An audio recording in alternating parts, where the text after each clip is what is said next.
Do you not understand how much easier that is to press than the one that's like, I have to contort and move several objects for and turn around? This is literally in arm's reach and unobstructed and in front of me. And it's in my line of sight. I'm no sympathy. You lunatic, man. You're like, but no, that one's in your station. Bixby. Bixby? Bixby, turn on. Bixby, stop. I'm trying to see if something... You trying to see if it's voice activated? Yeah, I'm trying to see if something is fucking... To see if our voice is making it turn off? Recording. Stop recording. End recording. Start recording. So you're just trying to stop it in any way? Yeah. So are we recording right now? Yes. Until you succeed. What's up, everybody? Andrew's talking to his phone over there because we've had technical difficulties in the past. I'm going to turn these I would say. on, and I'm gonna come back And see if it's still on. Recording. If it is not recording, I'm going to assume it's fine until I stop looking at it. It's a weeping angel. We've been getting like... The moment I turn my eyes away, it becomes sentient and moves. our camera's been trolling us, basically, in that... Oh, it turned off. The other one. Our camera's been fucking with us in that it'll just turn off at random parts of the podcast without any reason we can determine. And it just stops. And we're like, is it responding to voice commands or something during the podcast? Are we saying the magic word that turns off the podcast? Like, we don't know what's causing it. But we've had podcasts that are 3.5 hours long where the video works the whole time. And then we've had podcasts like last time where it lasted less than 20 minutes and then stopped. And we're like, why did it stop recording? We don't know. We'll never know. How long's that been? 2 minutes. It's a mystery. Whoa. I trust you. I'm gonna fuck it up. Alright. And the camera will violate your trust. Overtly. Okay. Feel hot. Alright. I have to just... This bout of technical difficulties brought to you by Life. Yeah, I just have It to fucks everything up. assume that it will be okay at the end of the day. Yeah. Because I can't really do much else. Well, the camera's still on. Hey, got the Wanderbot shirt. Yeah, I was came in. I was gonna ask you, like, is there any particular reason you're wearing the Wanderbot shirt, or just like... It just seems like a nice thing to do when your Okay. friend starts doing merch for the first time, and it's like, I have a video podcast. I'll wear the shirt. And it was up in the air whether it was going to make it or not. Okay. It was scheduled to come in today, Ah. but I'm not there today. I'm here today, so it doesn't work for me. But it just came in yesterday, Wow. just mysteriously. From the Ooh. Wanderbot facilities. Yeah, because I ordered a bunch of things from Amazon, but they all came from different things. Oh. So I got multiple packages over the course of the day. I'm like, huh.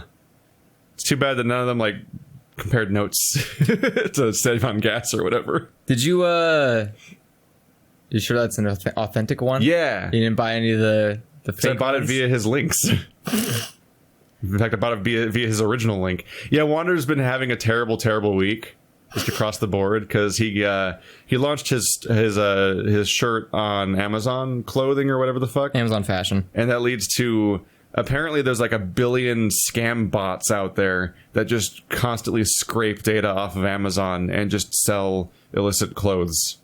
And just make up their own shitty half-printed ones, and they Illicit clothes. they try to soak up all the SEO and like make all this money off of other people's brands without ever having to make anything or put any work in. Basically, Just imagine some underground ring of people printing shirts where they're just like, get them out faster before the cops come. And it's so since the moment they put their store up on Amazon, it's just been a nonstop whack-a-mole of like trying to put DMCA takedowns on like 50 different like store listings that keep showing up everywhere. But like they're all, I'm sure they're all bots. So Yeah. like there's just no level of being able to keep up with it. I don't think there's going to be like, I'm not trying to say. Somebody just made like Amazon like profit bots Yeah. that just rip designs from other people and then sell them and then they outsource the work to some printing company. And they just put those two things together, and they make money just by being the middleman, and they can do it infinitely, and they can keep, even if they only sell one shirt of each type, or like 0.1 shirts of each type, like most of the time none of them ever sell ever, because it's just, there's spewing shit out there, just by flooding the market with like other people's stuff and not actually putting any work in besides the original bot code, like they'll just make money. Yeah. And you can't keep up with it or stop it. Like it's like, yay, internet, thanks for finding new avenues into human darkness. Hooray! I mean, the problem is on everybody's end, Mm-hmm. You know, at some point, it's like it's the fault of Amazon for not having better checking for listing shit on a store. Yeah. Like they should It's have just some kind of verification process. The lesson to take from this is that if I ever have merch, or Andrew ever has merch, or anyone has merch, if you have Markiplier or whatever the fuck, if there's somebody that you like and you want to buy their merch, you go to their profile and follow their links to the things. You don't just search it on the internet, because you'll probably find weird illegal versions of it. I think that was the whole guys behind YouTube doing that new update, where certain creators now will show their products below the videos. Part of what happened is that what was it? So the people that were ripping off Wander stuff, they started selling like he was just selling shirts. They started selling like mugs and prints and a bunch of other things, and it's really funny because like the print is like a vertically framed like portrait. Well, he's an artist, so he made it for the shirt. Yeah, like it's specifically. A shirt design is like square. Yes, and so like there's a vertical rectangle shape, and the shirt design is just in the top of it, and then the rest of it's just empty space, and that's the sold frame because it's just a bot spewing crap out there. It's like, oh boy, and then they started selling bad art of like Wander's like YouTube banner. Oh, that's a smart idea. And then they started selling like the bot started picking up like thumbnails he's made and selling art of that. Like really? Like Let's Play thumbnails, because it's just spewing. It's a dumb bot spewing garbage until somebody buys some of it. You know what? I will say that's like one of the most interesting things, because unlike, say, you or me or Wander's thumbnails are his own creations. Sometimes they're just art. Yeah, in the game. But but usually he has like some kind of character he drew or something for that, thumbnail. So it's an interesting situation because you can DMCA that because it does have your own unique art in it. Mm-hmm. So it's not like it always has some unique art in it because he's got the side banner. Well, yeah, but I guess the point I'm making is that like if you were to crop out the side banner with the number on it and you just had at some point when you're selling all of that together, it becomes a weird thing where it's like, when Jim Sterling made the video about like putting a bunch of different people's copyright stuff all in your video at once and then none of them can have the money. Yeah, it's like who except it's the reverse of that, because everyone can DMCA this when it's like it's the game art being sold illegally and his art being sold illegally at the same time. It's like it's a double whammy of anyone can take this down. But then you have the issue of like will half these storefronts or web hosting services and whatnot even pay attention to DMCA claims, which is a lot of them won't even do that. Yeah, so you're just kind of extra screwed. Yeah. Well, I remember there was that a lot of printing companies like Cafe Press or whatever. A lot of them have, I don't know what the hell that is. It's honestly it honestly is. What was that sound effect? I don't know. It just played through the whole room. It's not from the computer, which you think it would. Wait, it has to be from the computer. Should you check the recording to see if it just stopped? You can check. No, because it's not the phone either. That's always the bad thing, is we hear a weird random sound and that means that your phone stopped recording. I'll check. That's what happens every time.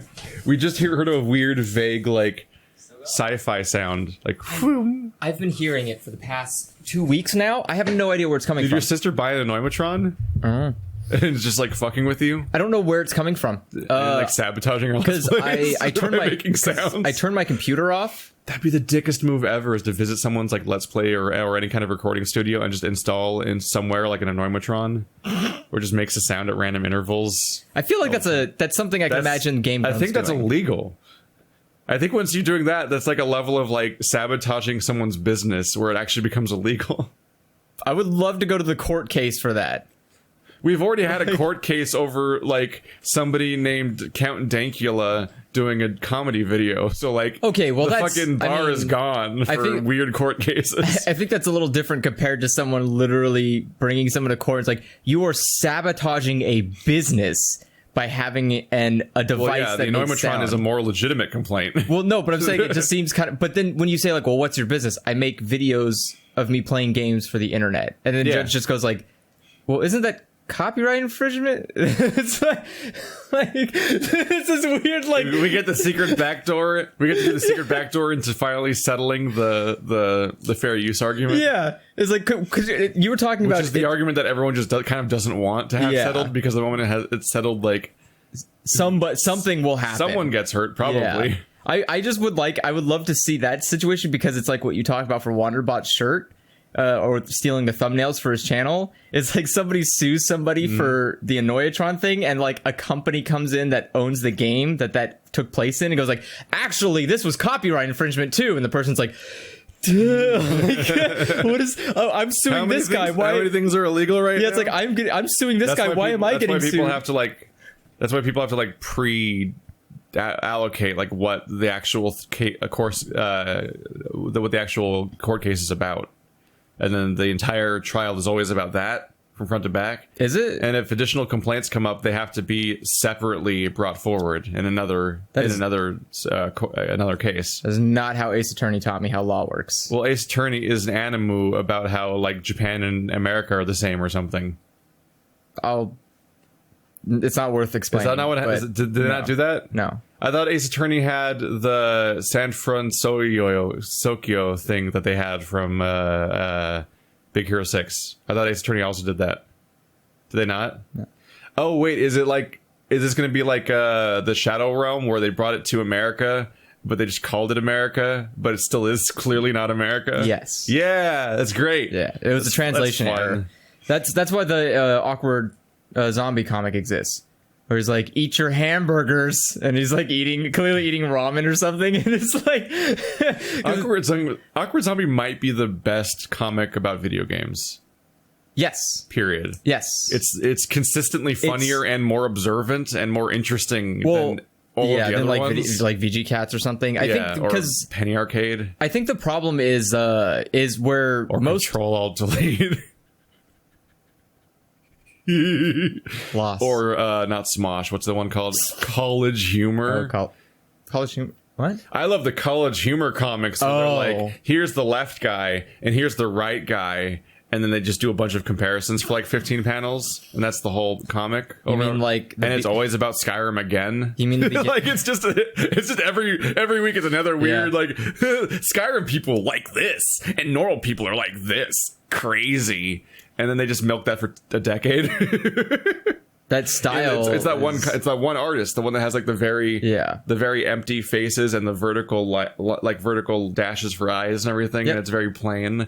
And oh boy, it's like they commission him to just make that type of comic over and over again because they go super well. Because I feel like people are like this. Now I'm gonna take my personality test to see which Walking Dead lover I can have. I was gonna say, isn't College Humor just like BuzzFeed, where it's kind of a pointless hole of nothing? Yes, and I've known people that do that stuff too.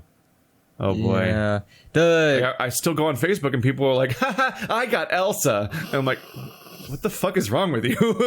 Stop it. Do you remember? You know what? Here's the thing. Stop it. Here's the thing. I'm starting to learn that as time goes by, I kind of have some understanding of how old people feel about specific things.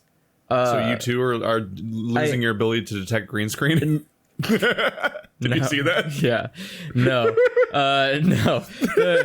My problem is more like I'm seeing a trend that's continuing, but then the trend is evolving in a way that makes it seem unique or new, but it's not. But I feel like I'm an asshole for pointing and going like, that's old and you're a piece of shit for doing it still. We got done with that phase like 10 fucking years ago. At least they're not still making those posts where they're like, repost this in the next 10 seconds and your grandma's gonna die of AIDS. People fucking still do that. That was MySpace every day. I also still see the ones every day of MySpace. Yeah, but you know what they carried over from and then from they MySpace? have like the immunity cat and crap like that and all that other garbage. Well, that's all on Twitter now. Like, but you know what they also carry over is that stupid like, you copy and repost it on yours and see what the answers are. See what people say. Yeah, other stuff. The shit that like I fell into one of those rabbit holes once. Fell into? Yeah. Okay. It was way more predatory. Predatory? Yeah. As in like it was like a scheme. Like the Facebook page? You mean like they were trying to harvest information that way? Kinda, yeah. Like it wasn't like, put this on your profile. It's like something that preys on high schoolers' insecurities. Which is that somebody said something about you. If you want to find it out, answer these 10 questions. And it's like that. It was on either Facebook or MySpace. And what it would do is it would ask you a question about another high school student, Yeah. And you'd have to say like yes or no or answer it or something like that. And you had to get X number to unlock the answer to the question that you did. And it's like a giant pyramid scheme. But as it's like a 15-year-old, I'm all insecure and shit. I'm like, what the fuck did they say about me? And it was finally like, I think it was like Karen from school said that they were asked whether I would let the yellow mellow, and they said yes. And I'm like, and that's when I had to look up what that meant, because I was literally like, what? It's like, okay, so someone I don't know said that I would not flush the toilet if I peed in it. Thanks, internet. I'm like, I thought I was gonna. I'm like, what'd they say? What'd they say? And the moment I got to, I'm like, oh. So those are back from the. And then I'm just like, oh, that probably sucked other people into this too, because that's what this whole thing is. Those are back from. It's straight up like abusive. It's fucked up. Those are back from the MySpace days. Those existed. They became really prevalent with Facebook because they had the API integration. Mm-hmm. So like the app would be there. Yes, and so it was. So it'd be sending all those people notifications when you did it, and it's those just were. Horrible. But that's the thing. That kind of shit. I've seen it. I've been through it. I've already gone through it. And then I see people. You're supposed to like get over it after like one. Yeah. Like, but then, so then when I see other people doing it, my thing is like, no, stop. You're not allowed to do this. We all went through this phase. You weren't alive during it. It's not excusable. Stop doing it. If you want. Or what's also happening is there was a weird reverse culture progression that happened. Which normally all the old people are like, yeah, I'm never going to do anything different. And then all the young people take on new things. And then the old people are like, no. And then they die. And then eventually the young people are the new old people. This is my favorite movie. But what happened instead with Facebook is all the old people then came onto it afterwards. Yeah. After you thought that they would just stay off of it forever. So now they're rediscovering all the stupid shit. Yep. And it's like, oh, Grandma, stop.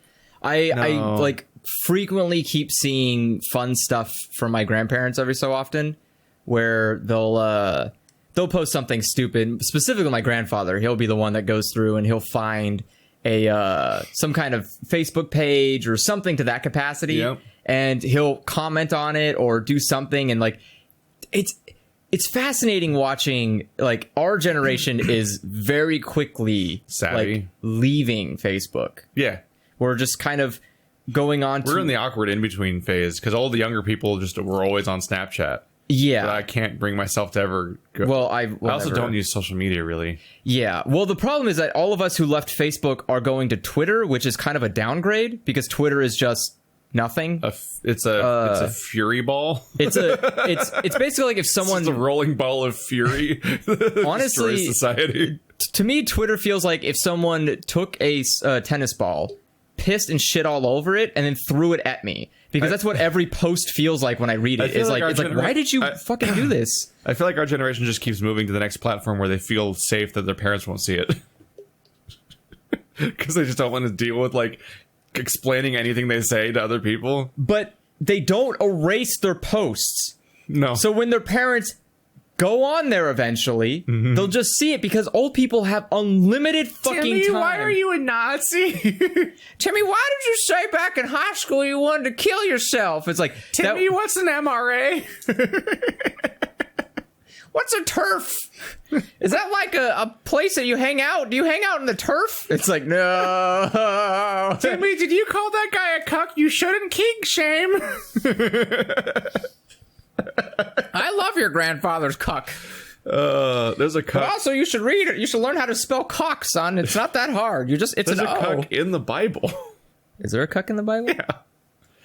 I mean, for starters, I think that's the whole Jesus situation to some extent. Jesus isn't a cuck. No, but but Mary's like husband or whatever is like just raising somebody else's son.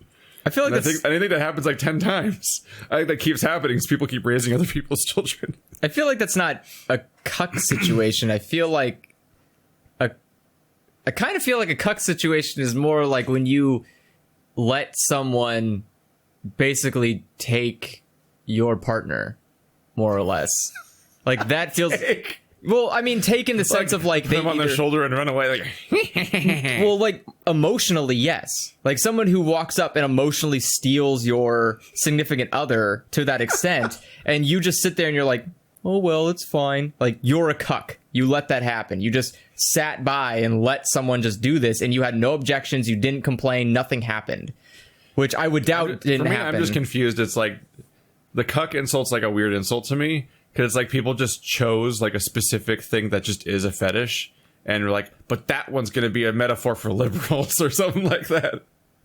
Like, there's people that just invite a third person into their relationship, and that's just a thing that they do. Well, it's called a threesome. Not just threesomes, because there's also ones where you're just not involved in the thing, and you're kind of like watching, like the voyeurism and stuff like that. Like, there's a bunch of different things people do. It's like next decade, we're gonna be like, you fucking peg, you pegger. Like, we're just gonna move to the next weird, like people that are just really I'm a conservative, and this is my insult that I use for these people, because my people, we only do missionary forever. And we'll never do anything different, because we've got to use every single kink one by one as some sort of weird metaphor insult. Unfortunately, that is the weirdest insult. That description is super weird. Like, that description is not wrong, though. Like, it's not. That is all they do is just missionary. But even then, like, sometimes they don't, because like they can't have sex, because like that's not, like real men only fuck through a sheet. I'm imagining that Ted Cruz sleeps in a different room from his wife. Like, I don't think that religious Republicans are allowed to even share a home with their wife, because like they're just. I think the real answer is that when you talk about the politicians, they just don't sleep with their wives because they don't actually love each other at all. They're literally like they stand next to each other for photos to pretend to be a couple. Because as like a culture, we're like afraid to elect people that aren't in a relationship. They have to be like in a monogamous relationship, otherwise we don't elect them. You know what? I started turning into a situation. I started noticing that, and I realized it's like, what are you, single? Must be something wrong with you. Yeah, I started realizing that's a whole thing. I started realizing the opposite. I was like, you're married. There's something wrong with you. Like, why would you get married and be a politician? That's a stupid idea, because now your wife is being dragged through, or your husband is being dragged through this fucking like tirage of shit because the public is on you. Why would you get married? You're a fucking asshole. I don't trust you. That's the whole thing that happens when you're watching. What is it? House of Cards? Yeah, House of Cards. A lot of that. Yeah. With like Robin Wright and Kevin Spacey. And people just go after your family. Oh, boy. And it's like, why would Not even just that. Just like how much they like love each other is like... They sometimes look at each other. Yeah, I was gonna say, show. Could you love somebody whose entire life is basically misery? Being a monster. Yeah, it's like, but you're either making terrible decisions because you have to or because you want to. Everyone usually hates you. Some portion of a country hates you to a good amount, to the point where they will scrutinize you publicly if possible. And yeah, there's no benefit to being a politician with a family. Like, being the family of a politician has no real benefit unless you're an ambassador, because an ambassador is nice. I mean, one benefit is be incredibly rich and powerful, but just be set for life. Kind of. But then you become one of those weird space alien people, those trust fund children that are like just weird monsters. People just don't really like you when you're that way. And, you'll never be able to have a normal life because you have this weird. You have this weird mega privilege where you don't even understand what dirt is. like you're just you're from a fucking. They're like trust fund kids are like people from a moon colony. Like somewhat, they're genetically human, but everything else is gone.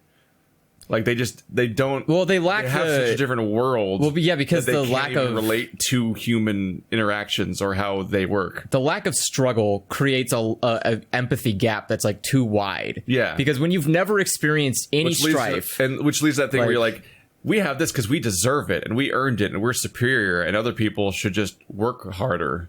Yeah, when I didn't ever work. Yeah, like and then they believe that their whole life, and then they become president. Well, I don't know why this is the most political fucking podcast we've done ever. I mean, we just went into that. So I should clarify the green screen thing. Yeah, what? That we talked about before. I think you saw that, right? Yeah. Yeah, I was posting that because there was a really funny thing that I saw where my grandma, who has for some reason started being on Facebook a lot lately, which I didn't really realize that for the longest time. I don't think she had been using it or something. But she shared this video and she's like, it's like got what he deserved was like the caption or something like that. And then my mom responded to it, was like, what an idiot. And I'm like, all right, let's just watch this, see what this is about. And I look at it and it's like people are like on a road and there's like a herd of bison, and they look at the herd of bison, and then there's like some assholes like walking out towards the bison, like oh stupid tourists like taking risks walking too close to the bison and stuff like that. Mm-hmm. But then the camera kind of swooshes to a bison and is like, oh, look at that bison, he's big, he's looking at us and stuff like that. Just like it's a swoosh you use so that you can edit around it, obviously. Yeah. And then the guy jumps on that bison, and he's like swaying back and forth hilariously on a flat surface because he's clearly green screened onto the bison. Yeah. It's the most awkward shit. Then it swooshes back to the left, and somehow he's now standing center stage over there, and a bison comes perfectly perpendicular to the camera angle and goes boof, and like runs him over, and he does the like that kind of fall over, and it's all green screen and awkward too. Yeah. And I'm like, holy shit, not only does like the continuity of these shots not work at all with each other, but like those green screen effects are so clearly fake. And I'm like, oh no, 2 generations of my parents like think that was real. Like they fell for that. And I'm like, why has Disney even put all this money into these movies? Like they clearly don't need to. People just believe that it looks totally real. Because if they do like the budget of like Troll 2. Because it's not the target demographic. No, it's not it. But it's just like, I was so baffled by people that have still not adapted to the green screen era. Yeah, like it's a hard thing to like. It's a hard thing to even like think about, right? Like it's like, it's not like it's technical savvy. It's literally like your eye is detecting whether something's real or not. Which you kind of just it's kind of just like a Turing test for movies, where it's like, can you prove that this dinosaur is real, or is like, this just animatronic? Part of you would just think like your eyes would be good at that stuff, but at the same time, like I remember playing old games on like the PS2 and shit, and be like, oh my god, it's so real and stuff like that. Like going through that shit. Like I do remember going eras of like, wow, that looks incredible, and then you go back at later like, so like, is there like I guess like the eyes must have like a learning curve, huh? No, that's different. What you're describing is a different sensation, which is when you're saying, wow, that looks so lifelike, is because nothing has been to that level before. Yeah. So the problem is like when you look at even when it's in movies, like I remember seeing Resident Evil. Okay. And the liquor. Yeah. I'm like, that looks fucking rad, I said as a 10-year-old. Yeah. I'm like, that's so real. And I see it when I'm 20, I'm like, it's like blue? What's up with this color? Like, it's all of its colors wrong. And I'm watching on a small screen, and it looks more fake than it did when I saw it on a giant screen when it was. But that's the even thing, more is obviously that fake. You're not going to notice that until you see the world itself progressing technologically. So, like, you've seen Avatar, and then as an adult, and so going back and watching Resident Evil, you're like, the fuck happened here? This isn't a thing. This is a monstrosity. But as a kid, if you saw Avatar, you would be devastated. You would think that there was literally a fucking planet. That's why I say there's a learning curve to eyes. Like, you see this stuff over time, and that's how it affects you. Well, yeah, but the point I'm making is that, like, but the reason you would feel that way is because the technology in Avatar compared to the technology at the time when you were a child was ridiculous. Yeah. So, but when you're younger, you're like, wow, you're not like ironically like, wow, that looks real. Like, you actually are saying like, wow, that looks real. Yeah, because it does. I said there's like a learning curve to it. Which I know, and I talked to my grandparents, and like they always say stuff like I haven't seen Star Wars and stuff like that.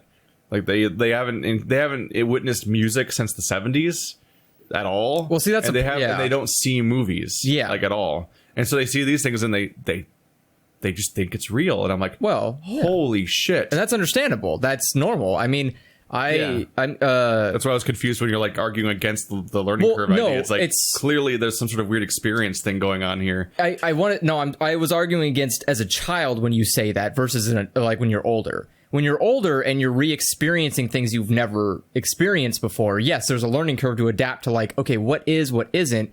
But as a kid growing up, everything that is better than what previously was is more lifelike. So when you played like fucking Tony Hawk Pro Skater on PS1, and you looked incredible. You looked incredible. I loved it. I played on. Man, I got to be Darth Maul. I am the Darth Maul. I got to be Spider-Man. Yeah. Because I played on Dreamcast, but I played it on the everything probably. But when I played it on the PS2, Darth Maul would throw away a skateboard. They'd be like, Yeah, and you hover it back. Yeah.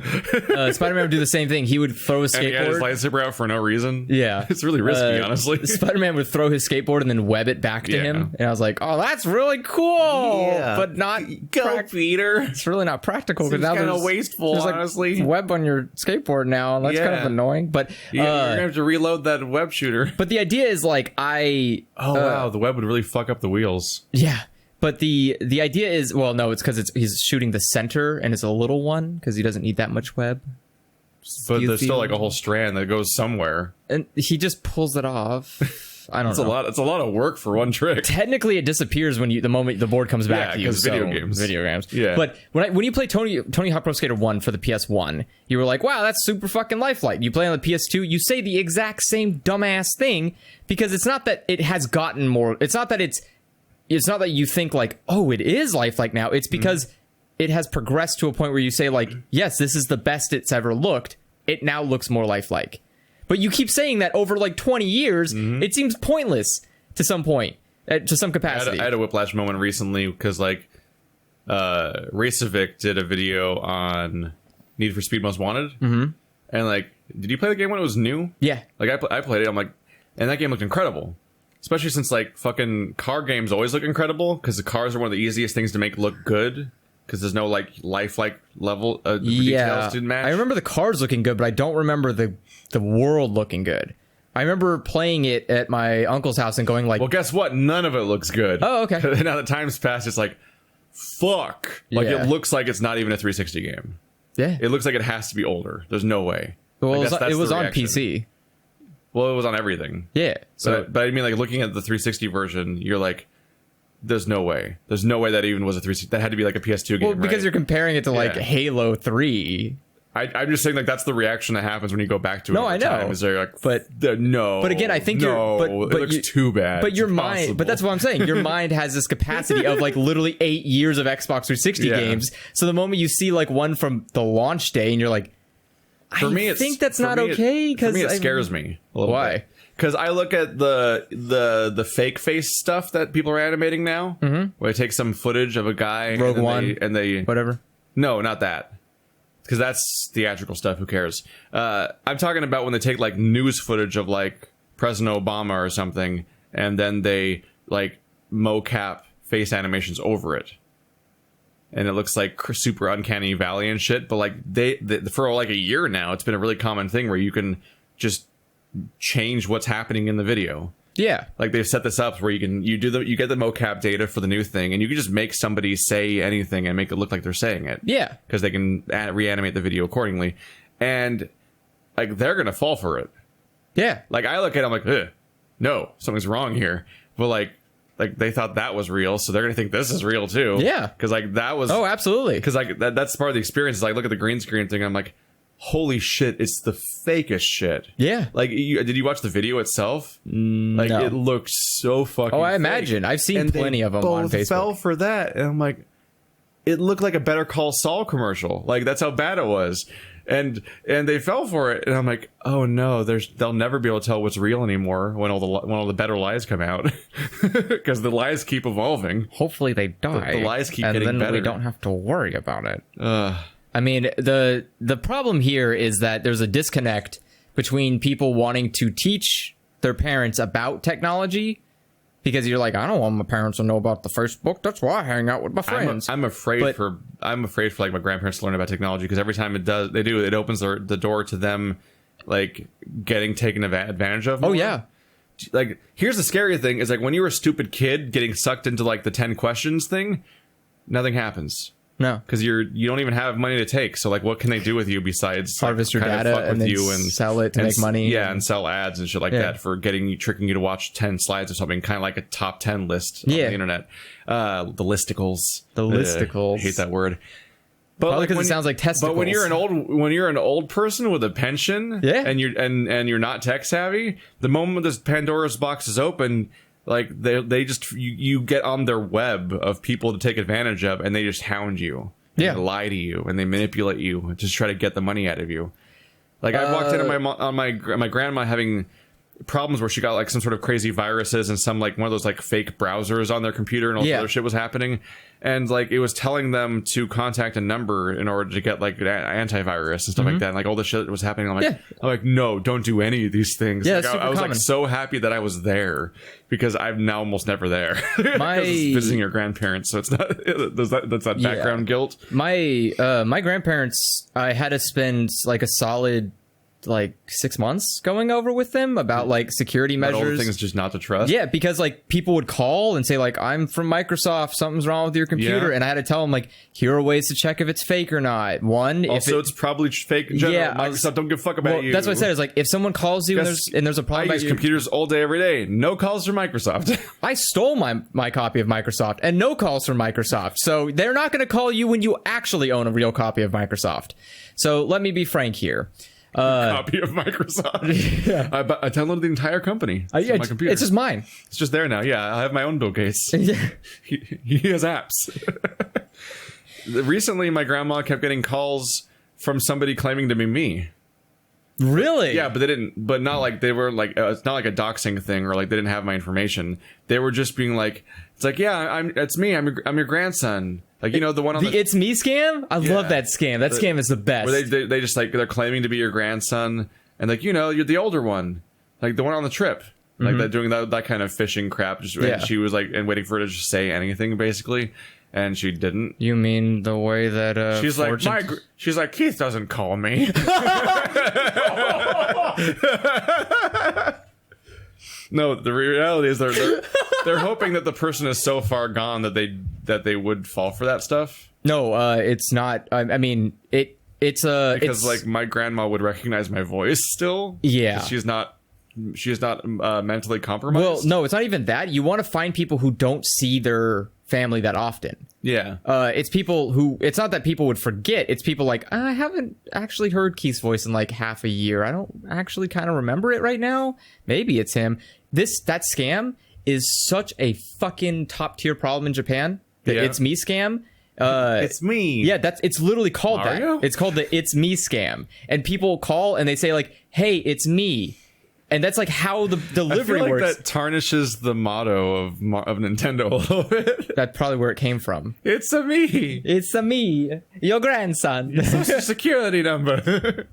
But it's so weird because they do that thing. It's the same thing, which is, you know, I think this is my favorite part though, is that the It's Me scam is literally fortune telling.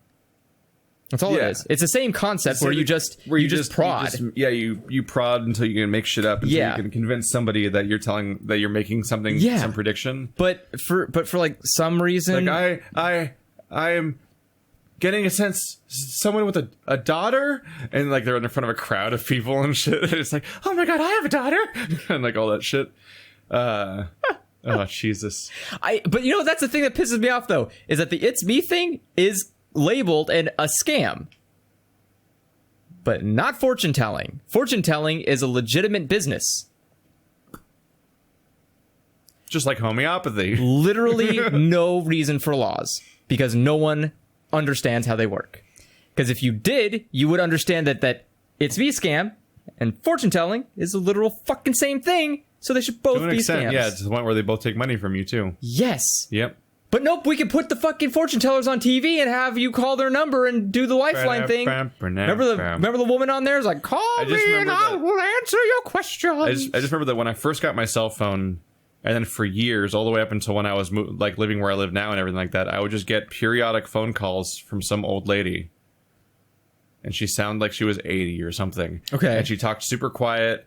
Sometimes she would forget the phone was on, or she would like it would be on for a while. It's like I would get long silent calls from her sometimes where they'd just hang up and nothing was said. And other times she'd be like quietly asking for someone whose name I couldn't understand. Like there's really quiet, mumbly voices. And she just kept calling like once a week, trying to contact someone I didn't know. And I'm just like, oh. Sounds like a ghost.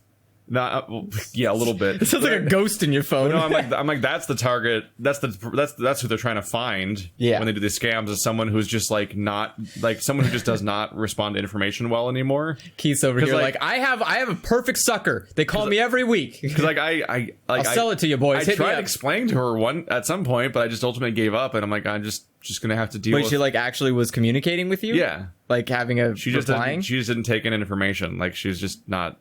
Huh. She was going to always be calling that number, looking for that person that's not on that number, who maybe is dead too. I don't know. One day she stopped calling me. She might be dead. I mean, there's a reasonable guess that she probably died, and that's why she stopped calling me one day after years of calling me. But I can't wait. She was just always looking for some person that she wanted to contact forever. And I'm like, I don't know you or anyone involved in this. I hope you keep your cell phone number for as long as you live, and I hope when you're an old person, you get a call from that person again. She's like still around. Yeah, and you're like, it's a ghost, and you just like throw the phone on the ground. Like it's just would be like so it's the great. Fucking Deathly Hallows story. Yeah, that would be fantastic. She just comes, she's like, did you forget about me? And you're like, no. And he's just like, we go together. That is a good movie. You cannot steal it. Don't steal my fucking property. It's my IP now. It's my IP now. It's called the It's Me Ghost Story. It's a me. It's a me. What is this podcast? This podcast that we're keeping to right at 2 hours and then stopping because today I came early. As our earliest podcast ever. We're gonna set aside time because we're gonna fucking finish Zero Escape today. We're on the last arc. So he says. It's happening. But he forgets that Zero Escape sometimes just decides that time isn't a real thing. Yeah, but we've set aside like 10 hours to do it.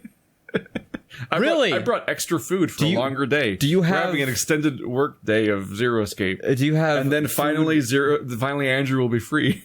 Last I checked, we're at 64 hours in that game, so yeah. It might be who of them to add another 24 hours of story. You know, just gotta really make sure we understand. Beep. Beep. Like he just starts having the timer in the corner. 24 starts clicking down. If you know what, that's the worst part. If Zero Escape was done in the 24 manner, it would be so much more efficient.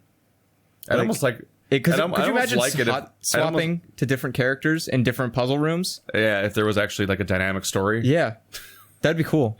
The problem with Zero Escape is that it has this giant forking crazy tree, but like 99% of the story happens at the very bottom of each branch, and most of the game is the rest of the shit, which is just like I would say like 10% of the story happens on the first like boring. The first 3 lines of the flowchart is like 10% of the story. 90% the rabbit part of the story where they explain some of the rules but not really. Yeah, that's like where all the good like 10% of the story happens, which is basically premise, setup, characters. Mm-hmm. The rest of the 9% is all at the fucking bottom. You don't need any of that middle part. You could cut the middle part out or just put one escape room in the middle and it would be fine. I mean, I've said it before, but like there's a reason why all these like Groundhog Day type narratives have a montage in them. I've watched. I actually haven't watched Groundhog Day, but I assume there's a montage because apparently he's there for like hundreds of years. They spit well, but like theoretically, but they spend. I watched Live, Die, Repeat. I've read All You Need Is Kill. Yeah, I've done a bunch of other similar stories. Played games that are that way. Lo and behold, there's at some point the montagey part, or at least they start abridging the individual runs. Yeah, a lot. Well, people argue that that's what the skip function is that allows you to only abridge. Skips through all the stuff that's not new, though. Yes. But all the stuff that's new is also shit. New is the key word here. There's so much new stuff that's just like more filler. Remember that one time when we were Especially like half the time the new stuff is that they're going to explain who's going into the rooms or like... Yes. Or like literally like just a different person was in a particular room. So the entire scenario is the same and the outcome is the same as it was before. Yep. But a different person is going to say the line this time. Yeah. So now it's new. I was just about to say that. I was like, we had that one example where we skipped almost all of it. And then we show up inside of the what's it called? Yeah. We make the decision to go inside of the infirmary. If the playthrough was smartly edited, every single by which I mean like the game was smartly edited with the skip feature, literally every single run we did would keep getting shorter. Yes, because like all the redundant information would go. Yeah, but that's I was trying to say is like we did a thing where we went to the infirmary And then there was a different character there that said one line that was different, but we were able to skip everything else. Now I have to watch the conversation. So we listened to the conversation. The moment that character finishes talking, we can skip again. Yeah, and he didn't say anything. What? Really. That was the fucking point. Yeah. Like, why didn't you just let me skip it? It wasn't relevant. He just said, it's like, that person just said something that someone else said when they were in the room at that time. How much of a trip is it, by the way, in Zero Escape, whenever there's a cutaway moment where somebody's like, and then I explain the thing, and it fades to black and fades back in, and they explain it off camera, and I'm like, where's that all the time? Yeah. Because it happens like 1 out of 20 times someone explains something, they're like, and we'll do this one off camera. Like they have the presence of mind, and they're aware of that technique to not just do it on camera. Yeah, it's not like he doesn't understand but that that's the other the thing. 90% of the playthrough, they're like, no, we're going to have the same conversations over and over again, paraphrased infinitely. Like, you could fill an entire book with just them re-explaining the same concept over and over again in this game. Keith, you normally play it in 10-minute increments on the bus.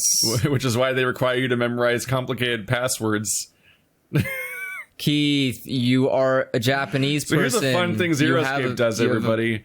They do a thing where Sigma is like, I have a photographic memory. I remember everything. I'm like, all right, cool, convenient. We're cool with this, right? Everybody cool with this? Yeah, we're cool with this. And then a minute later, he gets an impossibly long, like, binary code password crazy-ass thing. And he just fucking recites it like it's no big deal. It's like, all right, cool, Sigma remembers passwords. We're good, right? The game then continues to give you like 8 passwords that you have to write down, but doesn't tell you have to write them down. And then when it's time to type those passwords in, the game just prompts you to type them in, and Sigma doesn't just do it. And you're like, what the fuck, Sigma? Like, but asshole. Not only that. So which is a trap, by the way, because then you have to look it up. Yeah. And looking it up is a trap because then that could itself have spoilers in it. Yeah. Like, the process of trying to look these things up because you didn't write them down because Sigma just decided not to can come with a spoiler. Also, that's the entire reason we have an archive folder. Which they don't put the passwords into. Don't put the passwords into. They have an entire menu for passwords, but that password menu is exclusively the safe combinations. Which you don't use after the first time you use it. You don't have to keep those long term. You just use them. I mean, unless they're going to... We don't want to know. Maybe the final room will have like a collage of all of them. It'll be like a Sudoku... It'll be a Sudoku puzzle like last time, but the Sudoku puzzle's made of all of the safe passwords. I would die. I joke, but it might happen. Die. If like it had like... They all like project on the screen. Whoa, what a plot twist. And everyone's like, this is crazy. This is why it's the best game of the year. I'm like, they just put the... That sounds like something out of The Witness. Like, you walk into a room and there's a bunch of monitors and it goes like, blum, blum, blum, and they all turn on. It just has the pattern and it's like, I guess or like all the passwords come together like the lasers going to the mountain. Because they are stars and suns and moons. There's going to be a door we can only open by entering all of the hard mode passwords in one giant grid. And now you get the true ending. The true ending is... We enter it all, and then we step back from the door, and you know what the symbol is it's going to make? What? A Q. No, you know what I want? I want us to put all the hard passwords in, and then it cuts to black, or fades to black, and it's just like a 3D model of the creator. I mean... and he shows up and he just goes, you can now read the gold files. Oh, Jesus. People just go like... It'll be like that mission of Metal Gear Solid 5 where Hideo Kojima's with you. Yeah. He was like, what? I mean, at this point, I almost expect it. Because, like, that's the only way... It's one of the only ways to justify how dumb it is that they keep all of the passwords in a whole menu dedicated to just keeping them, when you literally have to just keep them in your head for 30 seconds and type them in. And they're useless to you after that point, but they keep all of them in a menu. But all the passwords we actually have to keep track of are nowhere in the game. Yeah. Yep. And they also don't... None of them, by the way. And there's like... Not only do they not tell you need to write them down, they specifically set up the idea that you don't have to write them down because Sigma remembers a bunch of passwords in the game. But arbitrarily, there's some that he doesn't remember. He's an asshole. I think the thing that's even worse is that it doesn't give you any reason to write it down, in the sense of like the game doesn't even go like, hey, this is important, you should probably write this down. No. The game at no point tells you should bring a pen and paper with you. The game at no point gives you any indication. I mean, you could write it in the memo thing, but then we'd have to lose Sir Dickinson or whatever his name is. No, we have 2 pages. Oh yeah, we have the Dick page and the password page. Well, I gotta make another Dickinson. I gotta make are you gonna draw a second one? Yeah, I'll make a girl for him. He needs a girlfriend. Mrs. Dickinson. Mrs. Dickinson. Which is just another dick. Yep. But with a bow. Yes. That's the girl one. Subverting expectations. That means it's good. Isn't that right, Zero Escape Audience? Is that like a way to upset politically correct people? I don't even... Like, would people on Twitter get upset where it's like, you can't draw a girl dick that... But you... Wait, no, that's transphobic if I say that. I don't...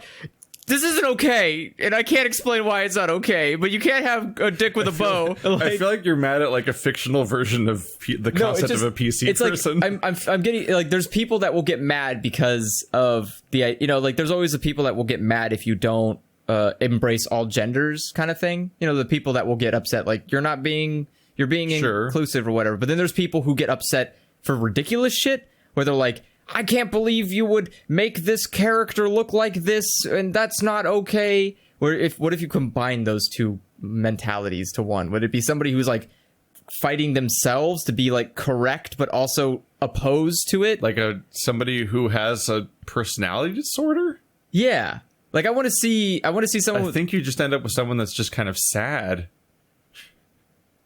I guess that is just Twitter. Yeah. I don't know what you're going for. I don't know. I guess I was thinking like maybe I was going to create an interesting character type, but it just turned out someone who hates themselves.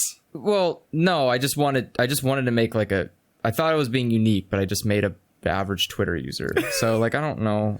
Look, it's not a good idea. Let's move on to questions. This isn't working at all. Leave Miss Dickinson alone, Keith. She is a beautiful, strong, independent cock. She doesn't need no man. We had a perfectly good joke about a dick with a bow on it, and you're like, I'm gonna ruin this. I love ruining things.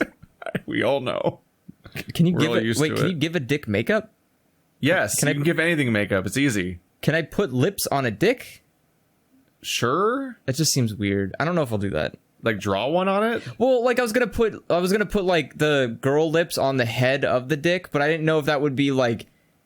That just seems kind of weird in my head when I'm thinking. I don't know. It might be more like the underside, which already kind of has like a shape to it. Like so, like put the lipstick on the testicles. No. Oh. No, I meant under the head, where there's like a weird like divot. Like the way lips have. Wait, isn't that just that one character that's Psycho Pebbles? Yeah, the one character that Psycho Pebbles made. I don't know. Oh. It's that guy with the really long nose, but then his like mouth is really tiny underneath his nose. I forget his name. He was a disgusting meme that traveled the internet for like a week, and I'll never forget it. Yeah. This podcast has range. It has range. What are we doing? It has acting. It's really hot. It's really hot in here. It is. That's my heart rate. I'm glad you could be with us for this podcast wonder. So let's go to a question. So, how long is it? We've got time. Okay, so hey, Andrew and Keith, since you two have been doing YouTube for a long time now, and Andrew has officially quit his solo channel, I want to ask you both the questions that were asked to everyone on the RT500 podcast. The questions were, 1, clarification. Is there any one thing you said in the past that you want to clarify, like you said something and you later thought, oh, I shouldn't have said that? Would you like to apologize for Mrs. Dickington? No.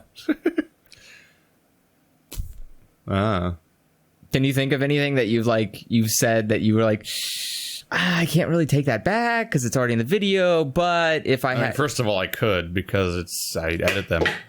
Whoops. I wish I could take that back, that audio would ruin. That just happened. It's not something you said. It's something I said with my actions.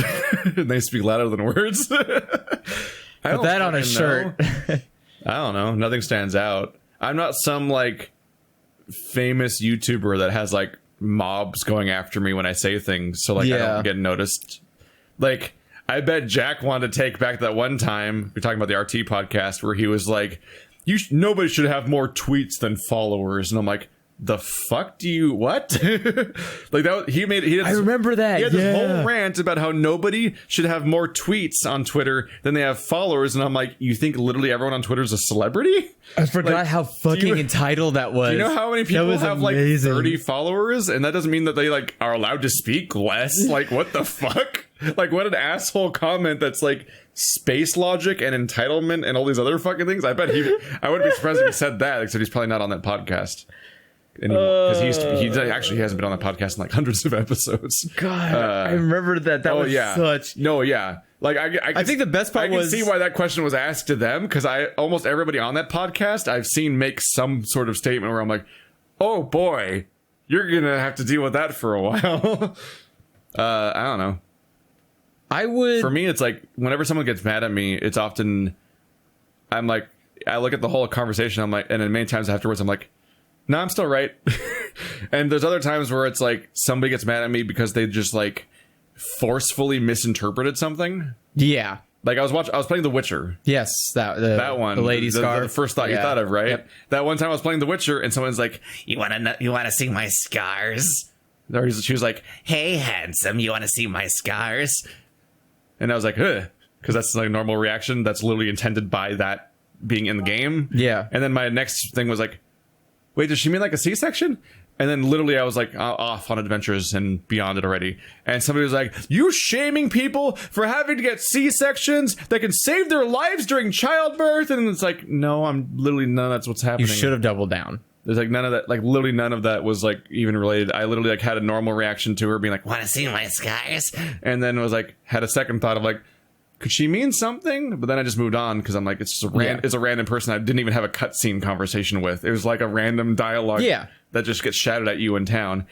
There's also somebody in the comments that has like restricted eyesight, and so they freak out about like that. They will on a regular basis throughout the history of like the years they've been around. What is restricted eyesight? Will like their eyesight is diminished to the point of disability.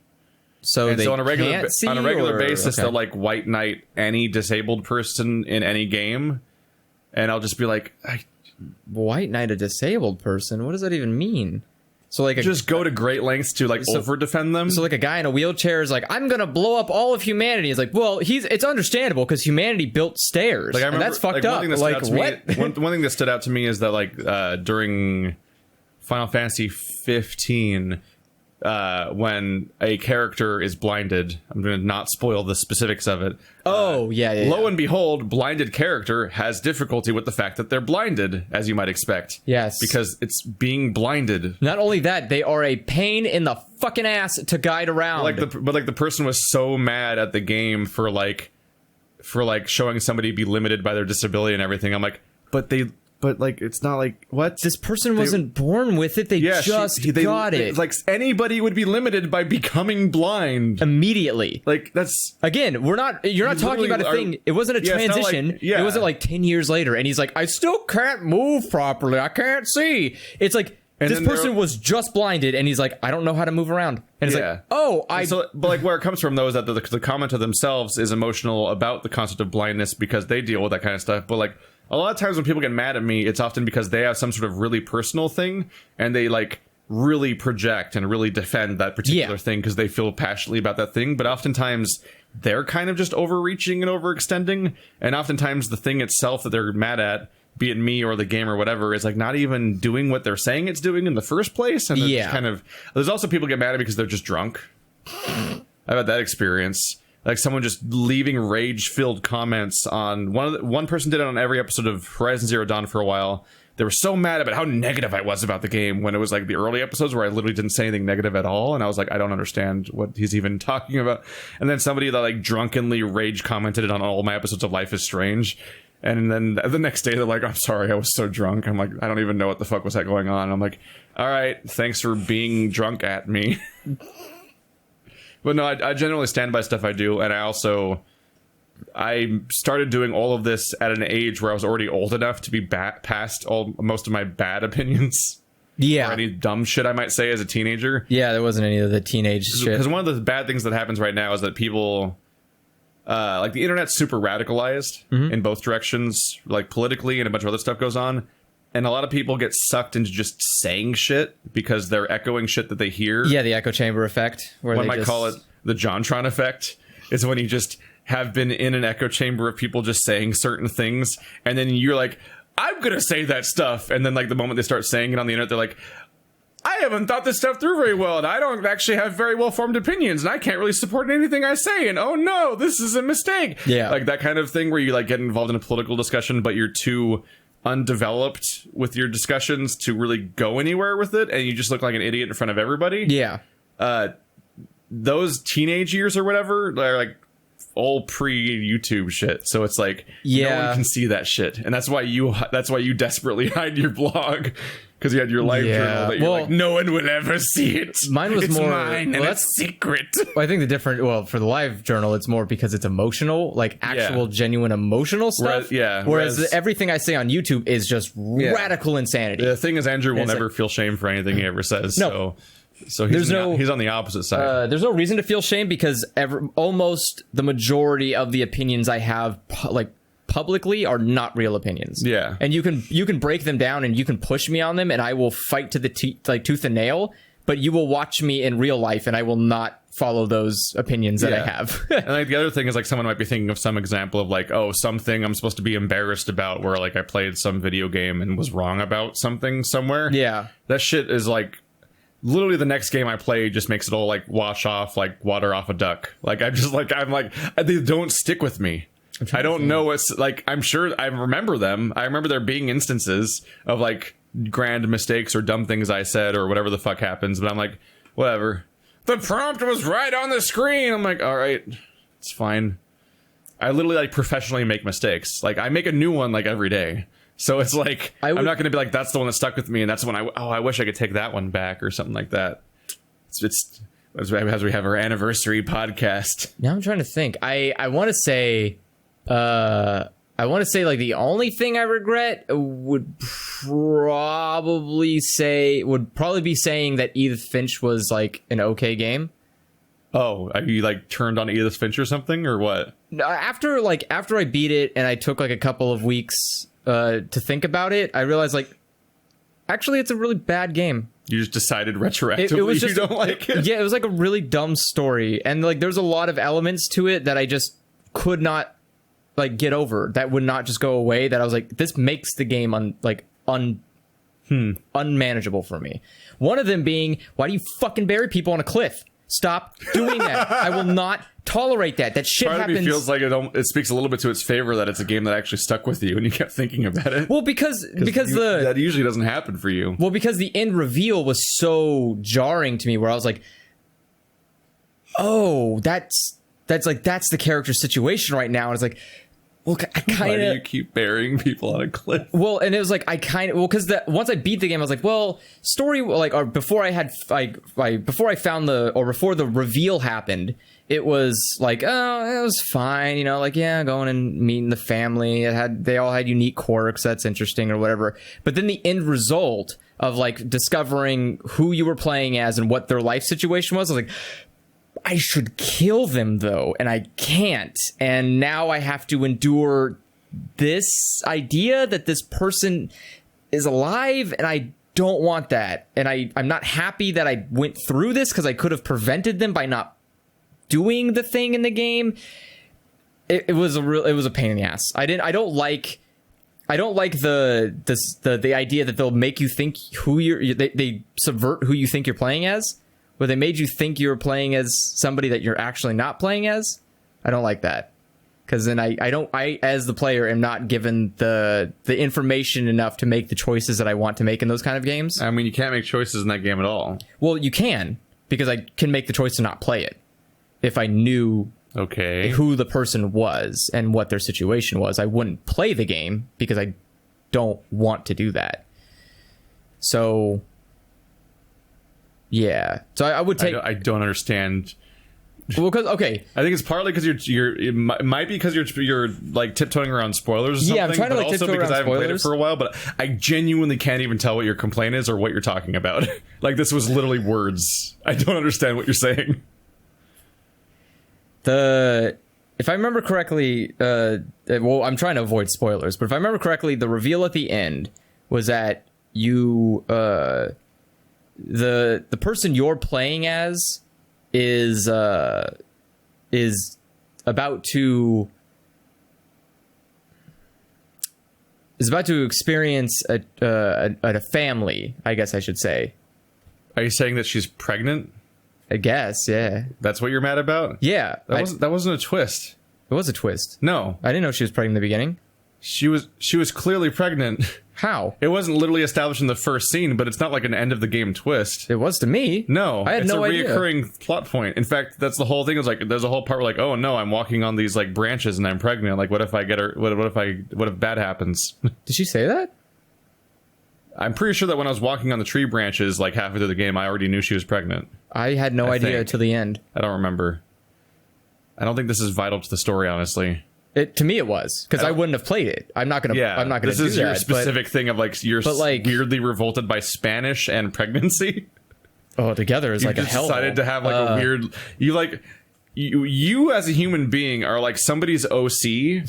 And they draw some dumb anime character with like, oh, what's her character traits? He smokes a lot and he can't have body fat. And then likes are like anime and foreign films and shit like that. And then dislikes are just fucking roulette wheel, like spin the wheel, see what happens.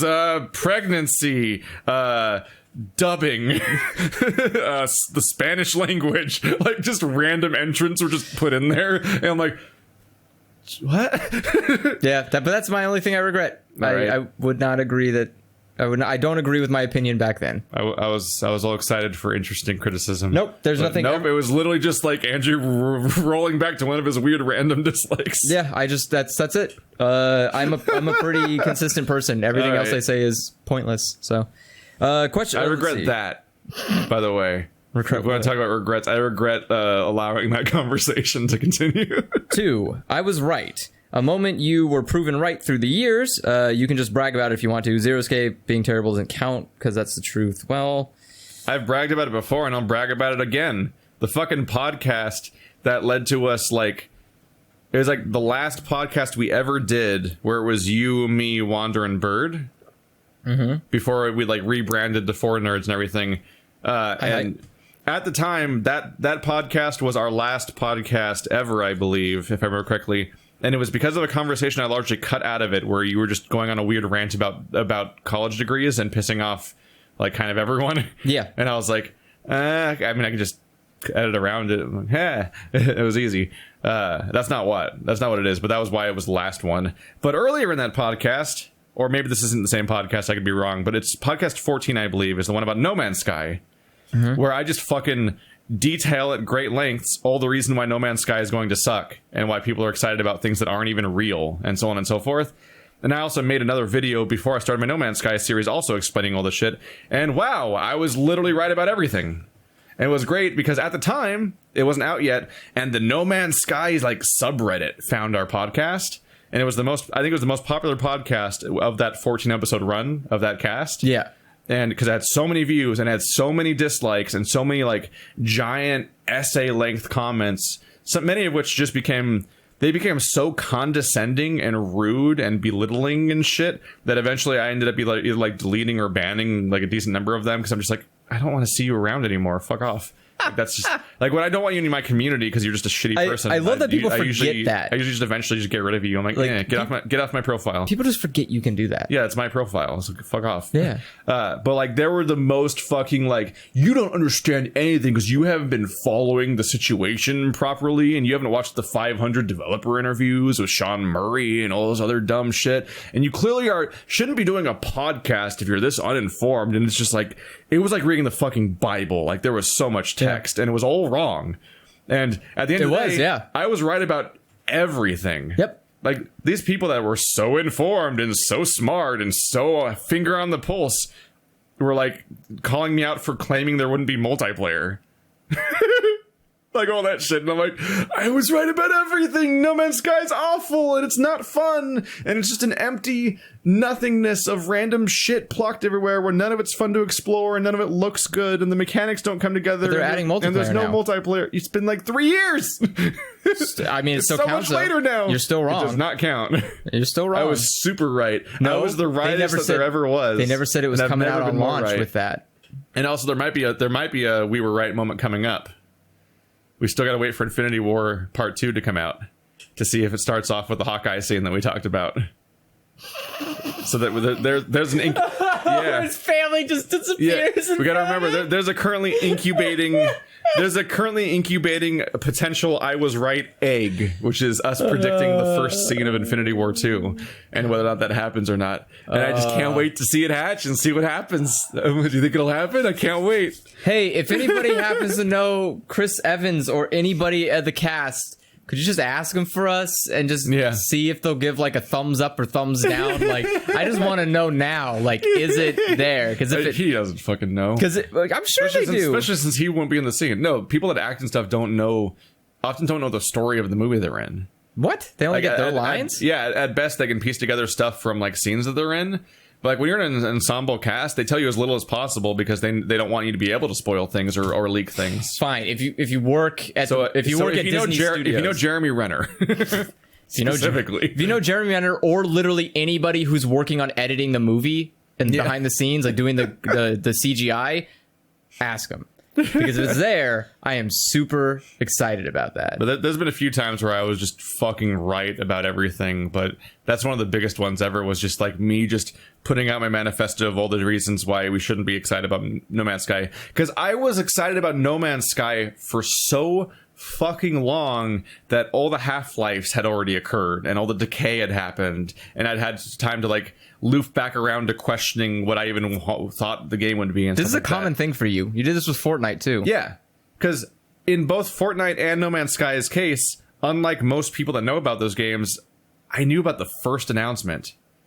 Yeah, and that wasn't true for No Man's Sky was not hyped on its first announcement. No, it had a first announcement. It's like, wow, that looks neat, and then like a year later, there was the E3 conference or whatever where suddenly people are like, oh my god, No Man's Sky, and I'm like, we did this already. Where were you? Because I was here. I saw it when it was shown at like PAX or whatever the fuck. And I saw the Fortnite trailer in 2011. Yeah, which is a long time ago. And boy, is it a trip! I linked that to Marty last week or something to show him because he's been playing Fortnite Battle Royale. Yeah, and it's like. I just want to point out that the Fortnite I played and the Fortnite that he's playing and that trailer are 3 different video games. Yeah. That's the cycle that Fortnite's gone through, is its current PvP and PvE things are completely different games, and neither of those are the thing that they were advertising when they showed the game in 2011. That's part of the reason why I was hurt by Fortnite, is like, I was like, all right, well, No Man's Sky happened, Andromeda happened, like I really have nothing else to be excited about that I was to be tricked by or fooled by. And then I was like, by the way, Fortnite's actually coming out after all these years of it being maybe canceled. I'm like, fuck, here it comes. And then it came out. I'm like, yeah, it's just not at all what they said it would be at all. Great. Yep. And then I'm like, all right, well, no more. And then Wander's like, you want to record a E3 2018 podcast with me? I'm like, I'm not going to watch it. I'm not going to watch E3. Yeah, I'm not watching E3 anymore. I'll know about each of these games like the month they're coming out anyway. When it's like, oh, Shadows Die Twice comes out this month, I'm like, all right, cool, let's look into it. What's its release date? Sure. I don't need to fucking like do the 5-year hype cycle. I watch Nintendo Directs because Nintendo's not a piece of shit. Yeah. When Nintendo talks about a game, the game's coming out. It's coming out soon. It's because Nintendo won't talk about anything that's like hush hush. They'll show a logo. Yeah, they'll only show Metroid Prime 4. Yeah, that's the whole teaser. But that's the thing. But it was a number. But they won't talk about a game unless that game is because they're trying to focus on the one they're trying to sell. Yes. Which is, I appreciate that. It's better than Sony, which is like, okay, we've got 500 games and we're going to get through them all in 3 days. All right, let's go! And it's just like trailer after trailer after trailer, and you're like, I think some of those look good. I'll buy one. Yeah. Like, people get mad at me, but I was speaking from a point of wisdom and experience with the No Man's Sky thing, specifically because I had been thinking about it long enough that it had matured in my head and perspective had come in. Yeah, that realized that their claims were way overreaching. Well, on one level, there's just the realization of like, wow, this whole crazy impossible game that's like Star Citizen levels of impossible mega game that can't happen is being promised by the Joe Danger people, the people that made a side-scrolling platformer for that you could buy for $10 on Xbox. They gave it away for free on PS4. They went Joe Danger 2, No Man's Sky. That's their company. That was that company's trajectory. I had plenty of time to have that like bubble in my brain for a while. Yeah. But also I got an additional level of perspective because of a previous game I got very hyped about and was very disappointed by, even though it's my favorite game ever. It's a little bit of whiplash to happen there. It was a surprise. The game became my favorite game, but not for the reasons I thought I bought the game. No, it's Mass Effect. Because Mass Effect was a game I went in fully into the hype cycle for, where I was watching all the trailers and shit was happening, and they had like the RPG trailer and the story trailer and the exploration trailer.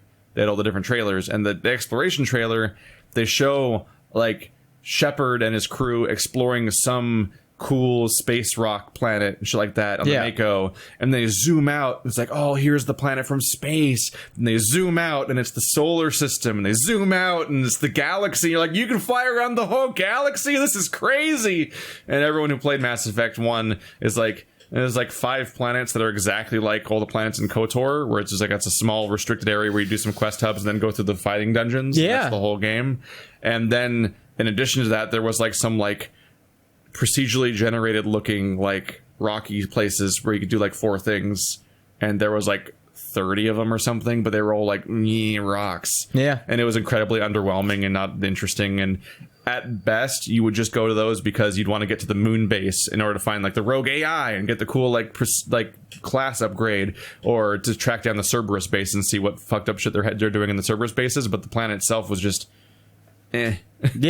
But for other reasons that I've detailed tons of times before, Mass Effect 1 is like my favorite game, basically. For a bunch of other reasons unrelated to the exploration sucking.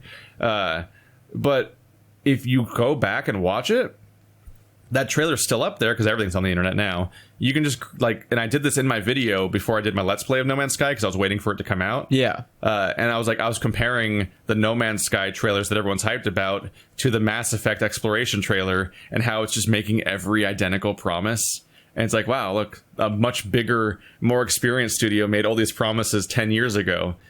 And I probably could have been like, and now let's look at Spore and stuff like that just to keep going. But it's like these are all bigger, more experienced studios with more resources than the Joe Danger people. And they didn't even, Supergiant? And none of them came close. Right? Supergiant Games? No, Supergiant Games is Bastion. Right. There's also Supermassive Games, but I don't think that's them either. I thought their company started with a super... I don't remember what their name is.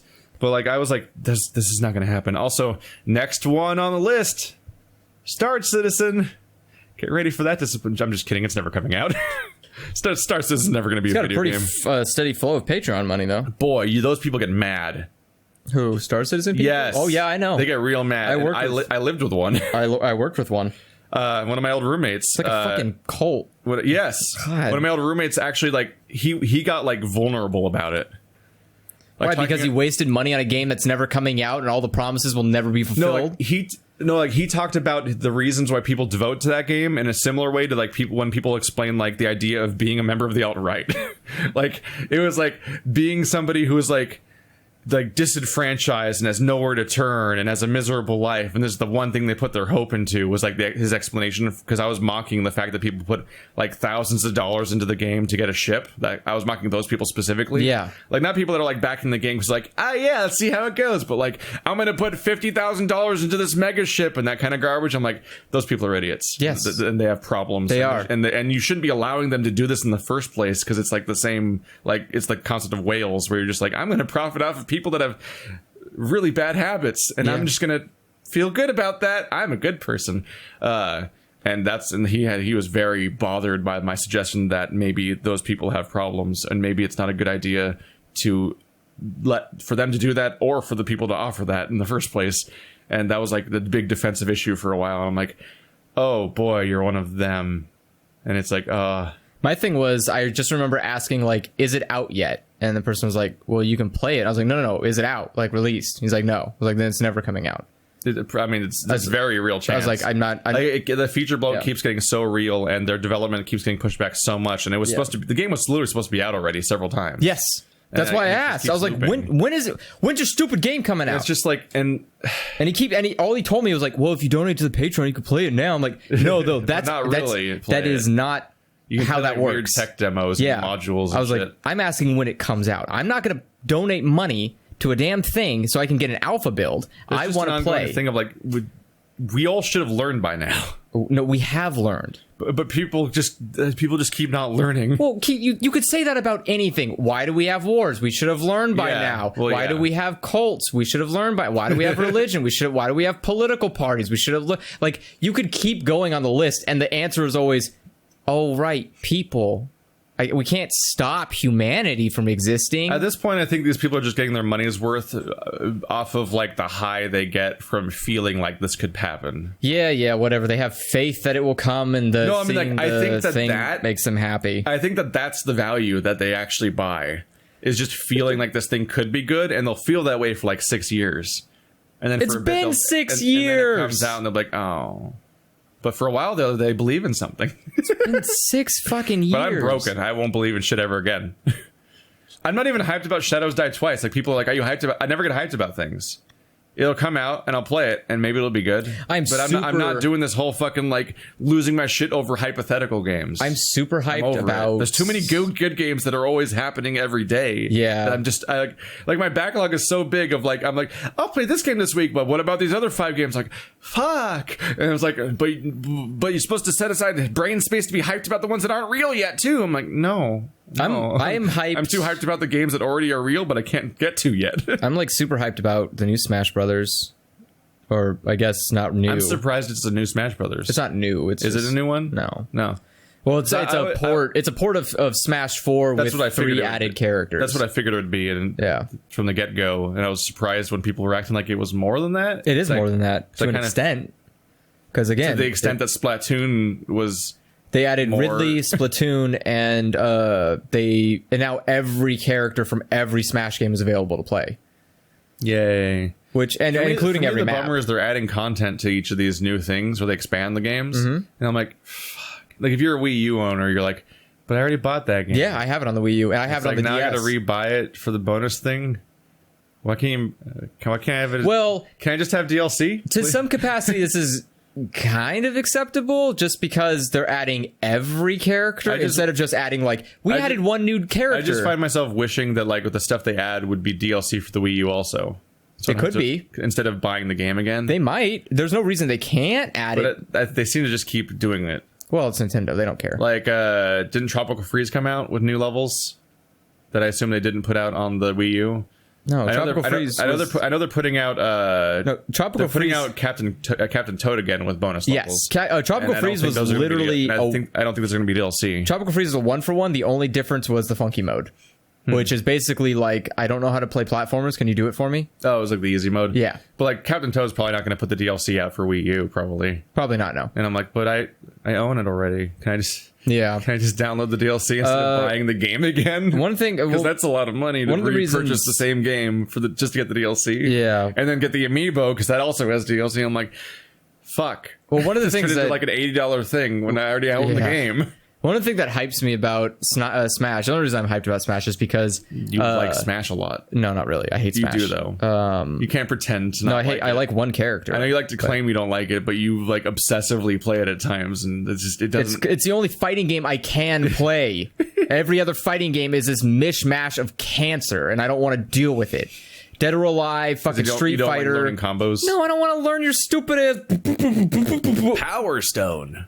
No, when are they gonna make a Power Stone? Hey Capcom, where's Power Stone 3? I don't know. It's lost in the fucking Street Fighter universe somewhere. Andrew, Capcom, give us Power Stone 3 so Andrew can play 2 fighting games. I'm not going to play because Power Stone also doesn't have combos or anything to learn. Isn't it just Smash? No, but running running around. So for starters, the camera angle is like isometric, so you're running around a 3D map. But also, you do not have a smash meter where you get knocked out via the whole like decreased gravity as you get more damage thing that Smash has. You have a health bar. Yeah. Like you have a real health bar like normal fighting games do. And they can be diminished by anything. Like you can get hit by items, you can be knocked off cliffs, or you can just be physically hit. And the central gimmick was that there are power stones in the map. Usually like 5 or something like that. Which you'll break open boxes and stuff like that, and a power stone will come out. And so your goal is to try to get 3 of the power stones to like do like your like Pokemon like Mega Evolution temporary thing. Okay. And that's when you have basically a PlayStation fighter game. It's not like All Stars. Well, All Stars have the same mechanic where you gather a certain amount of spirit power, and then you can. All of them have some similarities. Like Smash Brothers incorporated that idea a little bit in that they have like the Final Smash. Yeah, Final Smash. But no. Okay. Because in this game, what you do is you transform into this alternate form. It's like it's the equivalent of going Super Saiyan or whatever. Okay. And you have a new move set, and you are in it for a while. And so, like, suddenly you're on the offense, and everyone else is trying to play defense and try to. Can you turn those off? The Power Stones? Yeah. Maybe it's the point of the game. I don't want those. It's literally the core struggle. Yes, I don't want Power Stones. I don't have Final Smashes on either in Smash. I don't want. I don't like Final Smashes, but Power Stone was literally better. Well, I don't For starters, you can evade the attacks, and you can counter. You can actually fight the guy that has the Power Stones. You can. Oh well. Like it's not like a Final Smash where he's like, I just get a reticle on the screen and I just click on that guy and he dies, which is how Smash Brothers does it half the time. Like the Final Smashes are absurd. In Power Stone, you just have big, dramatic, high damage attacks that are really flashy, and you can either do normal attacks, which are like mega versions of your character's attacks. Yeah. Like at times, like it'll be like Wong Tong is a character that does like kung fu attacks and shit like that, but like when he's in his like form, he actually does go Super Saiyan basically, and he starts shooting like Kamehamehas at people. Okay. And you can evade those and be careful, but like that's his normal attack. All right. But then he has you can pull either trigger to do a super attack that depletes your entire meter instantly, but it's super dangerous, and it's usually, and in many cases, very hard to avoid. In his case, isn't that just a Final Smash? They're significantly more possible to avoid than Final Smashes. Okay. I've seen Final Smashes just be some hot bullshit. Like, even during tournament play, you're like, that guy's fucked. Like, they don't have them during tournament play. No, but I mean, like, when high-level players are playing it, they're still fucked by Final Smashes. Well, yeah. Because they're so, like, especially they're like, an instant kill if you get the ones touched. where you literally just aim at somebody, they're, like, unavoidable. Yeah. But, like it's significantly more interesting. I found that every time I played Power Stone, the entire Power Stone mechanic was inherently more interesting than any of the other game's versions because of the scramble to get them and the fight over them. Yeah, see, because you can beat them out of people. Yeah, I don't want that though. Well, it's a video game mechanic. No, I know, but I'm saying that's not appealing to me in the sense of a fighting game. I don't want to fight over items. I want to fight you as a person. And I'm not going to play a game where the concept is so a person can become superpowered. No, fuck you. I want to play like, for me, I think you have a moveset. For me, I think these are good ideas because these are additional motivation systems and structures to a game that is inherently less filled with depth for the actual combat system itself. Yeah, that's fine. Which is what like Smash Brothers is also and stuff like that. It's like there's way less like moves and stuff like that. So you create like this motivation system and things going on. Yeah. Because you can see I get it. You can see how many Power Stones everyone has in any given moment, and you can like physically beat them out of them. Yeah. But it doesn't like transfer to you. It then flies somewhere on the map, and anyone can try to grab it. So it's like a big scramble time. I'm not saying the game itself is bad. I'm saying like that doesn't appeal to me. That's not what I want in a fighting game. For me, it's just like there has to be something interesting going on. Yeah. At some point. I mean that's fine. And for most fighting games, the interesting thing is the huge move list and the meta fight, these characters countering these counters and all the different like things happening in the really in-depth combat system. No. And then for these games that aren't in-depth combat systems, Power Stone and Smash Brothers, they need something else. Yeah, see, I don't. And what doesn't have something else was PlayStation All Stars, which was just really not fun. Yeah, PlayStation All Stars was bad. My thing is, I get my satisfaction from Smash is outplaying somebody with a crappy character. I love that. I love being able to outplay somebody with the worst tier character because it makes them feel bad for being bad at a character that's fundamentally better stat than I am. For me, I think that when people strip items out of Smash and stuff like that, they're like actively making it a shittier game. Is it? Yeah. Items make the game shitty to me. I think that Smash is not like... Oh, no, it's not. It's supposed to be for fun. It's not like some great fighting game. Yeah. It's like supposed to be fun. It is. Silly. Yeah. And that the items are often part of the game. And I think when you strip them out, you're like diminishing the game in its value. But that's the problem is like the moment you add items, I can't just beat you with a crappy character on my own merit. I can beat you with items easily. Yeah. That's not a big deal. Mm-hmm. But like I want to beat you with a weaker character so that you feel incredibly bad for being so bad at the game. That's my motivation. And that's why I don't like other fighting games, is because other fighting games give every character the opportunity to be the same, more or less. Like Street Fighter is like, with Street Fighter, you can block every move in a Street Fighter game. So no matter what combos are going on, if you're quick enough, you can just block those combos. I don't like that. I mean, it's not entirely true. Like there's infinite counters and like there's so much shit going on that like the idea of just blocking is not really. I'm not saying valid. You also only blocking damages you.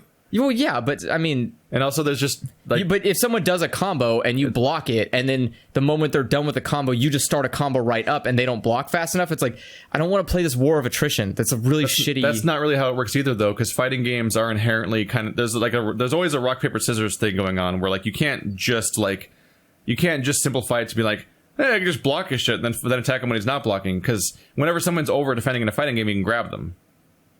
Which is often just as dangerous. I guess. Especially dead or alive. I Like feel the like, moment someone's like, oh, is this guy blocking? I'm just going to fucking grab him. In fact, that's a thing Can't you counter block or counter grab? Yeah, if you both grab at the same time, but you have to know what's happening, like some sort of mega genius. Is it? Is it mega genius to hold your guard knowing that doing that is going to make someone try to grab you, so you just grab and return? That's part of the mind game, yes, but you have to know the exact moment they're going to grab to counter grab. Tournament players do that shit. Because you can't grab somebody when they're punching you, because they'll punch you in the face. Well, yeah. Because punching beats grabs, but grabs beats blocks. And so it leads to moments where like I would do like as Christy, I would do like a 2-hit punch, which is really fast, and then I'd immediately grab them. Like I'd punch to bait a block to grab them. Yeah. And like that's like part of the meta and so on. And oftentimes that's not really as much a thing in other games. That's just not. See, I don't like that. But I mean that's what a fighting game is. I know, which is why I say I don't like any fighting games except for Smash. But Smash also has like there's always something like that. Depends on the character you pick. There's always with Smash, I always pick characters that I don't fight close range, so they can't grab. But I mean, like no matter what, there is like some sort of rock paper scissors dynamism going in every game. Sure, like, that's the concept of fighting with a game that has more than one button. But like, unless the game has one attack and you just go and you're literally just playing like Rock'em Sock'em Robots or something, there's always a bunch of like circular strategies going on. You just have a particular aesthetic of them that you like. I guess, but, like, that's the concept of fighting. Sure, a game that is a video game that's worth playing at all. Yeah, I just don't like the default. Well, I think the other problem too is a lot of like Dead or Alive is a good example. Same with Street Fighter. Same with what's that other one? Stupid fucking Tekken is another one where I don't like that fighting games push you very close. Marvel vs. Capcom does it too. They push you in a very confined space where I really appreciate that Smash lets me just fly off the map and I don't have to deal with a person. Which is great, which is the thing that Power Stone has too, is it has very large maps. Yeah, which are now 3D. Well, yeah, but that's the point I'm saying is like that's why I don't like those types of fighting games specifically. I don't like when it's we have to be close. And it's like I don't want to be close. I want to kill you with a gun from afar and never touch you. That's kind of built into the fact that those games are built about one-on-one combat. Yeah, absolutely. Whereas Smash Brothers and Power Stone are about up to 4 or 8 or 16 players. Yeah, which and that's the thing. It's like I like that too. I think it's just 8 as a cap for Smash, right? Granted, no. Mega absurd one. Is it 16? How many is the ridiculous cap for Smash Brothers? Oh, because normally it's 4, obviously. I want to say, but like it allows something very big. I think it is 8. I've played 8-player Smash. I think before, it is 8-player Smash. Fucking chaos. It is chaos. And we had items on. It was great. Yeah, just fucking throwing swords at people. The moment people turn off items, I'm like, but I want to throw stuff at people. See, I fucking like. I love the dynamism of grabbing a. This is a melee weapon that increases your melee range and using that, but always having in the back pocket, having the option of just throwing it at them. Like that's a whole different extra level of mechanics that's just stripped out of it, and I feel like the game gets more boring when it's removed. Like I support removing some items from the game. No. Yeah. You get one or the other, motherfucker. I don't play with people who choose certain items. There's a whole menu for a reason. No, you either have all on or all off. There are inherently items that are more interesting than others. What, you don't like the hammer because it instant kills you? No, the hammer's fine. What item could you possibly not like? The item makes you because the hammer's interesting because it makes you slow as fuck and also very predictable, and also it loudly announces itself by changing the entire soundtrack to make you know somebody's using the hammer. Sure. Like there's a lot of items that are more interesting. That's only relevant to you because you play characters that counter. So, like, majority of the cast doesn't like hammers because they can't prevent a hammer from attacking them. You can literally outrun a hammer as any character. Depends on the level. You literally just roll away once. You're like, I'm already out of range, and I just need to continually walk away from them. Unless they go down or they jump up really quickly. I mean, hammers can't move very fast, and they don't last very long. Okay, well, and there's also a bunch of other weapons that are like interesting because they like. So, what weapon could you, or what item could you possibly not like? Pokemon. For starters. Oh my god, what? Or like absurd shit where like the Nintendo that covers the screen. So it's like we're not even. You don't like assist. You don't like anymore. Assist trophies in Pokemon. To an extent, yeah. Ones where just chaos happens. Those are literally the only items I would ever allow on. Yeah, you're wrong. No, because at least you literally you're like, I want all the game disrupting wild card items. Like I know I like weapons because they don't have control over them. I like all the weapons in Smash Brothers. I like laser guns. I like bombs. I like the green turtle shell. Oh, where you knock it at them and they just have to dodge it, or they're gonna get hit by a thing and like shit's gonna happen. Yeah. I don't like final smashes. I don't like I especially dislike later Pokemon. Like earlier in the series, Pokemon was way more tolerable. And then as time went on, they were like, what if you put in legendary Pokemon that just will choose three random people on the screen to just die? Fuck it. Like, and like a legendary guy will just be like, I'm dancing because I'm legendary. And then like a particle effect happens and like someone just dies for unrelated reasons. And you're like, I don't even know what's happening anymore. The dancing one is because there's a little circle that goes around you and it gets smaller and smaller. Yeah. And when it gets to a certain point, they don't kill you. The series of Pokemon have become, like, their effects have become really absurd. Sure. Where like, it used to be like a Pokemon would be like, one of them would be like, oh, there's clearly a Pokemon here, and he's going to wait 3 seconds, and then a whirlwind's going to happen around them, so run away from them before that happens. Or like Snorlax is going to go up, and he's going to come down later, so get ready to run from Snorlax. Like, they used to have like tells. They used to be like a boss fights. They used to be like an attack and a boss fight. Okay. Where like they would have a tell, and you're like, oh, I know what that means. We got to be prepared. Where like over time the Pokemon became completely absurd. Isn't that just like a lack of memory the for entire them? map? What? Isn't that just like a lack of memorizing all of the? Because I mean, the original one just had a handful of Pokemon, and it was pretty easy to remember all of their movesets. But also their attacks weren't like, I dominate the entire battlefield with this insane weird thing that's happening. I mean, it doesn't matter. It doesn't matter one way or the other. But I like weapons. It's also why I like playing Peach. She just makes her own throwable weapons. I mean, that's why I like playing. Like Peach just generates throwable items. I'm like, yeah, that's fun. Yeah, that's why. I mean, I play Bowser Jr. Yeah, it's like I like the item game, but the items, the items flanderized over time, where they got more and more exaggerated and more like, I don't know about that one, started being added. Because it's supposed to just be fun for kids to fuck around, but. That's the whole Smash topic is what led me into. Basically, the equivalent is just like, I don't want Bullet Bill. Okay. Like, I don't want Mario Kart Bullet Bill. That's fine. Like it's like I like a lot of the items in Mario Kart, but Bullet Bill's kind of a fuck off. And so so items that feel more Bullet Billy in Smash Bros. I'm like, no. I guess that's where the line is. I can't relate because I'm never in a position where Bullet Bills are a threat to me in Mario Kart. But I hate blue turtle shells.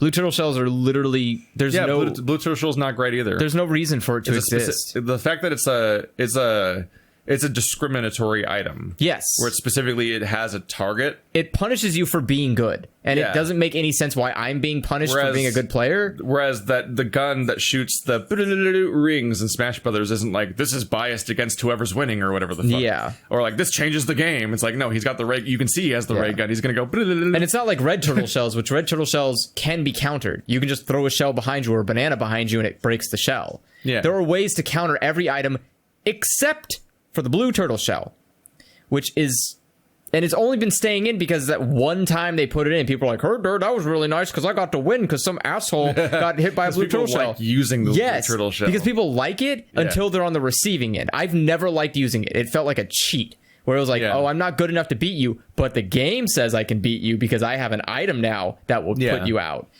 It's like if you use a blue turtle shell, you're admitting you suck at Mario Kart. And for me, there's a comparison to be drawn between Smash Brothers and Power Stone in that Power Stone also has items, but they're weapons.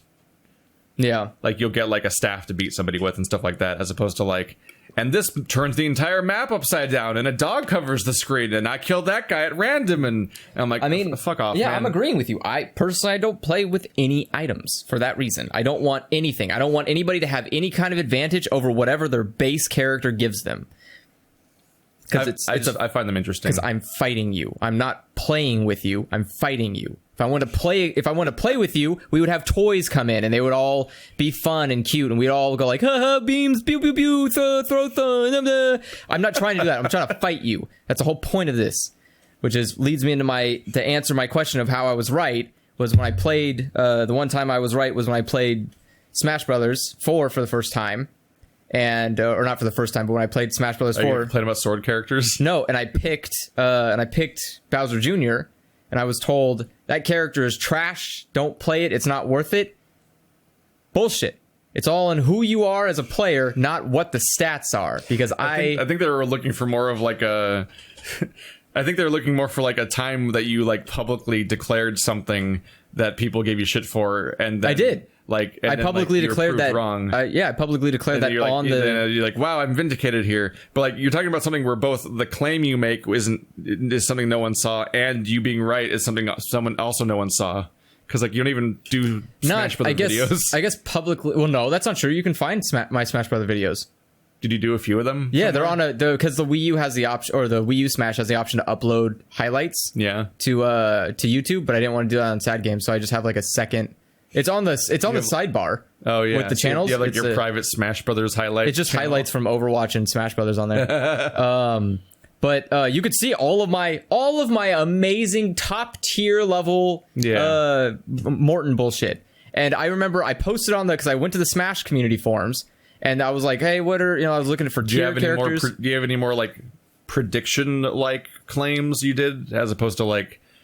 Because like this only like this is at most like the equivalent of like the Donkey video, yeah, where I was like, don't play Symmetra sucks, or I don't know, I just named someone because I don't actually know Overwatch characters, and then he does a highlight video of him being really good at that character. Yeah. Well, he's done it for like 10 characters at this point. Well, yeah, but it's like stop being Junkrat or something, and then he's like does a video of him being Junkrat and destroying everybody, and that's the joke. Yeah, no, I know.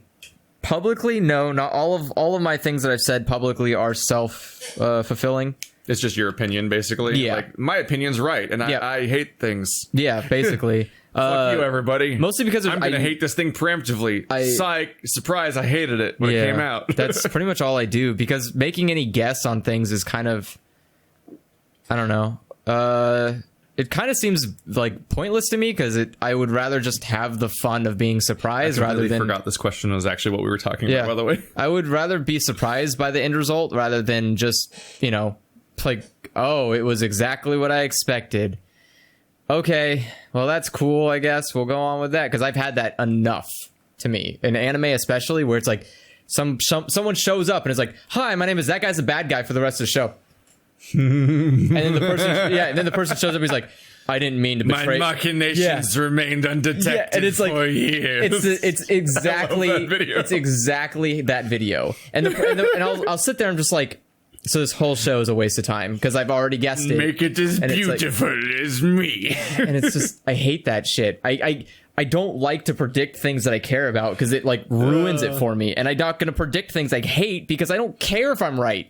So if I say like Assassin's Creed's gonna have like a hippopotamus you can ride, and then when you finish Zero Escape, ignoring the quality thing that they said, when we finish Zero Escape, we can go back to part 1 and see how many predictions we made at the beginning that were right. We were on Mars. I said it on video proof, and I'm fucking right, and I swear to God if I'm right, done. I'm over it. Zero Escape, no more. You don't get any chances to say Zero Escape is an amazing story because I guessed it from a shitty-ass picture that you couldn't even tell. We went back and watched it, and you were like, I can't tell if that... I stuck to my guns. I said it was goddamn Mars, and if it is... That was definitely not true. That is true. We went back and watched it. No. Yes. You never said it was... No, you never said Mars. Well, I said we were on the moon. Whatever. It's not the same thing. In any case, if we're not on Earth... Which we also still don't know for sure because we're still waiting for the finale to happen. If we're not on Earth, I'm still right. I still win, and you don't get to claim it's a good... Just for not being Earth. Yes. And you don't get to claim it's a good story because I guessed that from a shitty-ass picture. Those are not related arguments. They are related arguments. No, they're not. It means let's move on. This is going to be you're going to make a very stupid point. Okay, fine. I know it's not going to make sense. Pointless. Zero Escape is trash. Forget this ever happened. Is there any moment in your entire YouTube career that you want to delete from existence, meaning it can't be held against you anymore, or anyone, and everyone has to act like it never happened? Everyone has to act like it. I like that he's not like, and everyone will forget. They're like, they just have to act like it. They're required by law to act like it didn't happen. I guess so, yeah. I don't know how that works in well, let's just say, and everyone forgets it ever happened. So you're the only one who knew it happened, and you get to choose a scene that is removed from history except for you. Like, you're the only one who knows that ever happened. Basically, morphogenetic fields. Just gonna say that. Yeah. Well, you get to like know about a past that no one else gets to know because they all just did. Make something that everyone forgets. I don't know. I'd probably just use it to delete some playthrough I didn't finish. You'd be like, Undertale? Now I don't have to finish it because it's gone. No, I'm already finishing Undertale. That's happening right now. What a waste. It's fine. The game's fun. Waste of perfectly good resources. It's a perfectly good game. It's fine. I don't know, just some game that I was like, I hated. or one of the games I just was like, I can't do this anymore. I don't know. I feel like it'd be more like a game where I could reallocate the time. Because like if I spent a lot of time on it, I was like, I kind of regret that. Like I kind of just regret playing Darkest Dungeon at all. It's like kind of nice just to reallocate that time. I would, but I don't really have any strong case. I'm not. Which goes to the other question where it's just like I'm not like embarrassed by some grand thing that happened. Yeah. But did it have to be? I'm sure there's some moment somewhere where it's like I say something somewhere, or a prompt is on the screen that I miss, and then every fucking comment is about that. But like, it's not even worth deleting any of those moments because none of them are the high impact one. And lo and behold, it's just going to happen a week later again. It always happens. For me, surprisingly, mine is 999. Just delete the 99 happened? Delete that 99 ever got played. Because then it would save you from 2 games. Yes. Well, 3, technically. Yeah. But yeah, I want it to cease. I want it to have... We have never played it because I think Zero Escape... then we'd have to go back to people always asking me to play it. Which is fine, because I will have known. I will be the only one who knew that happened, and I will never accept the offer to play it. But you saved me. Yeah, and that's why. Because if I don't accept, you'll never play it by yourself because it's too boring. No, I might have had to. Yeah, but you wouldn't like it. You would probably have given up. No, that's the problem. Is it was being nominated for Patreon. Oh. And I was like, I really don't want this to win because if I had to play it alone, I'm like, a visual novel alone? And I looked at how long to beat. I'm like, it keeps fucking long. Yeah. I'm like, I'm going to rope Andrew into this. See, I don't... And there was people on part 1 of 919, they're like mad at you being there. That's fine. Because they saw through the fact that I brought you in there specifically to like deflect from me having to play it alone. Yeah. But I'm like, I don't want to play it. That's the same reason I played multiplayer Stardew. Mm-hmm. Is I wanted to just get that out of the way. Just get Stardew out of the way. And just play Stardew with some other people, just competing against a Patreon it's like list. Not the real experience or whatever. Because I'm like, I don't want to play alone. Playing Stardew Valley, like I'm not even saying it's a bad game, but like it's not appealing to play. I don't want to let's play Stardew Valley. Well, that's the thing. People are forgetting that like let's playing. I want to like mindlessly play Stardew Valley while listening to podcasts. Yeah, the way somebody plays Warframe or World of Warcraft. Like people keep asking me to go back to Warframe, and I'm like, why? I maybe you just never saw the other 40 episodes I already made on it, in which case go watch those. But if you have, I'm like, why do you want more Warframe? I keep going into watching Wanderer play Warframe randomly when he streams it. Yeah, it's the same stream every time. It looks like the same thing forever. Yes, well, it is. He's a vaguely flashy, reflective-looking, fleshy robot thing covered in like some kind of fabric or particle effect that wobbles a lot everywhere, while he runs around in hallways and jumps and dashes a lot while just shooting dudes, looking for like loot drops. And then that loops forever for like thousands of hours. And like at the beginning and the end, it's like the beginning of it and the end of it look like the same game still with the same gameplay, and it's not meaningfully changing, and he's not making decisions or like interesting tactical moves or like nothing's really changing. He's still just shooting dudes, and sometimes there's a particle effect or something. Yeah. And it's like, and visibly nothing has changed about the gameplay except for the World of Warcraft effect, where at the beginning he looks like a more simple or easy to digest model that frankly is better designed visually.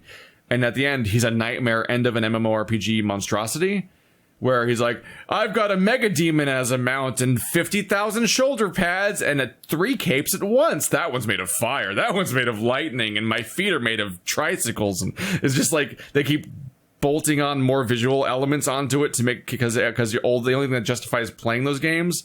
is to then grind the next thing you can craft to like just fucking socket wrench onto your character. Like that goes over there until he's just a monstrosity. Like I was watching him play. He had a fucking like, it looked like a music video, like 10 million fireflies were on the screen because he just had plumes of blue light and there was like 100 of them on the screen around his character and they're just zipping around. I'm like, first of all, I'm like, it's a shooter. I don't want motion on the screen that's not enemies because I want to shoot the enemies and be able to see the motion. But his character was a full screen distraction at that point because he's been playing it nonstop in the multiple years since I stopped playing with him. And his character just keeps getting more noise.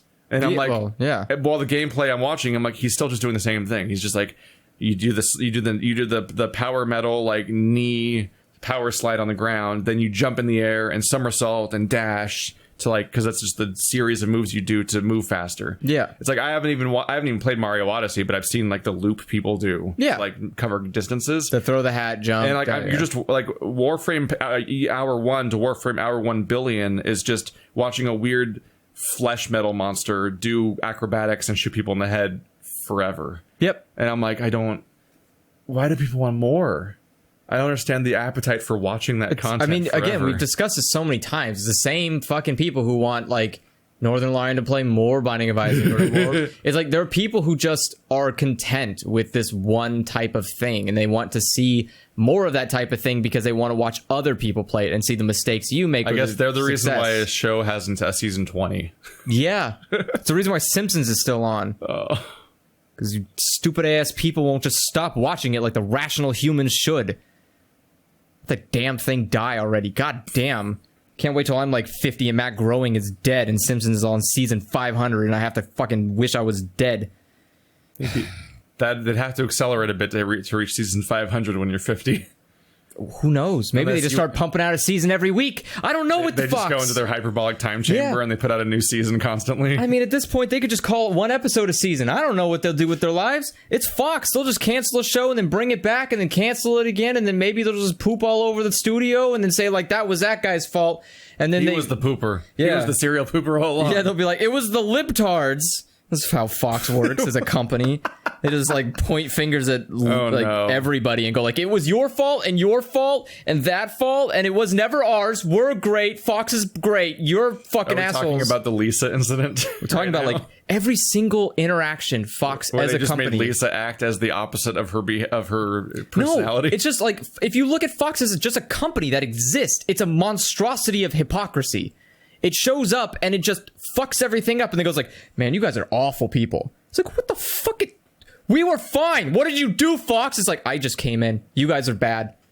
And it just turns its shoulder to you and kind of like acts snooty like it's better. And it's like, no one respects you and no one invited you. Why the fuck did you come in here and make a mess and then blame us for it? And it's like, I don't know what we're talking about. It doesn't matter. You don't have to know. You're doing that thing where you just personify something and you exclusively talk in terms that's like requires the context to be already known. The idea is that I don't know what anything you're saying is. In every specific avenue that Fox controls, whether it be what's it called, whether it be their show creation, their news organization, is Fox News still the same company as Fox anymore?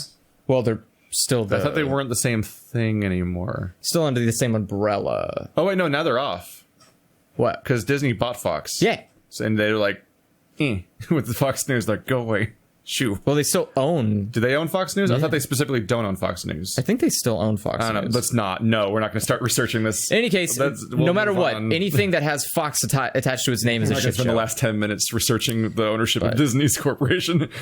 Was that the last question of that email? Yep. That was it. And that question was by Isaiah Taka. So, figured I should say the name. That'd be they got a whole hour to themselves, although we mostly argued about Smash for a while. Yeah, we did. Yeah, but seriously, make Power Stone 3, you fucks. Also send more questions. Easy. You're a mega corporation or whatever. They're probably not a mega corporation. I don't know. I just say that word sometimes. Capcom, fuck off. Come on, make Power Stone. Why would they? Just have some minor studio be like, hey, we'll make another Power Stone game. It'll be fun. We'll sell it for $20 on Steam. Is it a pachinko machine? Xbox and everything. What? Is it a pachinko machine? Probably. There was an anime. Well, I mean, are they gonna? What's the lower bar, pachinko or anime? Because anime is a pretty low bar. They make an anime for everything. Pachinko's like, you can make a pachinko. I mean, they have a pachinko machine for Dead or Alive 4, and the game came out like... Specifically 4? Yeah. Not even 5? No. Which has been out for like 8 years? Yeah. Pachinko machines are just low quality trash. I guess that's like how they made a Metal Gear Solid 3 pachinko machine. I'm like, aren't you making 5 right now? Like, yeah. That's a weird marketing goal to have. It's really not. Because the people who go in to play pachinko are adults who've probably played there's a Power Stone pachinko machine. There might be. Probably. But the point is, unless you're not going to get a pachinko, you're not going to get... If they make a Power Stone 3, then they can make a Power Stone pachinko machine. No, they're just going to make Power Stone 3 on a pachinko machine. And you can only play Power Stone. They don't even put Power Stone characters in Marvel vs. Capcom. Why would they? Because that's all the Capcom characters. No. They like stretch to be like, look, it's Jill Valentine. I'm like... It's the characters... You know, they put no one knows Power Stone. As a joke. They put they went to the point of having the joke of putting the character that was like the bad box art Mega Man character. Servbot? No, you're talking about the girl, the one that was just bad. It was a whole character that was just bad box art Mega Man. It was a joke about like the first Mega Man games on the NES or whatever had shitty box art of a weird Mega Man that wasn't even the one in the game. Oh, the actual man. They made him a character, and they like and that's a franchise they self-declare as being a failure and keep refusing to make Mega Man games. And they not only put Mega Man in other stuff, but they put like a joke version of Mega Man as a weird obscure reference to box art no one can see anymore. But they won't put fucking Power Stone characters in their shit. Because they're just being assholes. Are you? No, Which, by the way, that's your low-risk way to do this. Do the fucking Nintendo avenue, which is take your crossover game, put Power Stone characters in it too, and then if there's enough interest, you could learn whether or not it's worth putting more into it. Just like how Smash Brothers put Fire Emblem characters in Melee. And suddenly like, oh shit, we can sell Smash Brothers... We can sell Fire Emblem characters to the Western audiences, and then that revived Fire Emblem to an extent, or certainly extended like its scope of who it was sold to and how it's developed. Like, just throw you own the Power Stone characters, and they're fighting game characters already. Oh, there is an anime. Half the characters aren't fighting. Yeah, I watched it. Not much of it. I watched like a couple episodes. I'm like, this is awful. There's your problem. What's that? It's owned by two companies.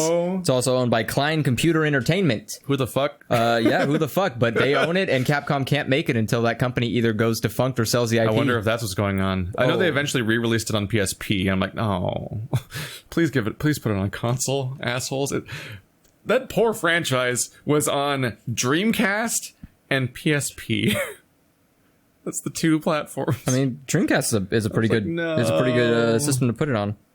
So it can die there and never leave it like Shenmue. I'm saying like Dreamcast is like overall like a nice system. It was a nice system, and it's super dead. And like it's a unfortunate place to leave a franchise to die. Well, it looks like besides the PSP remake, I want to play as Ayane. Yeah, the PSP remake was like the last time anybody literally ever talked about Power Stone. And I want a whole new generation to misspell Rouge. I'm going to go under the impression that Capcom... Oh, Eidos published it? Oopsies, that's not good. Well, I assume Capcom punished it. I think Eidos might have been publishing it on something else. Like they might have been like, we published the PSP version or something.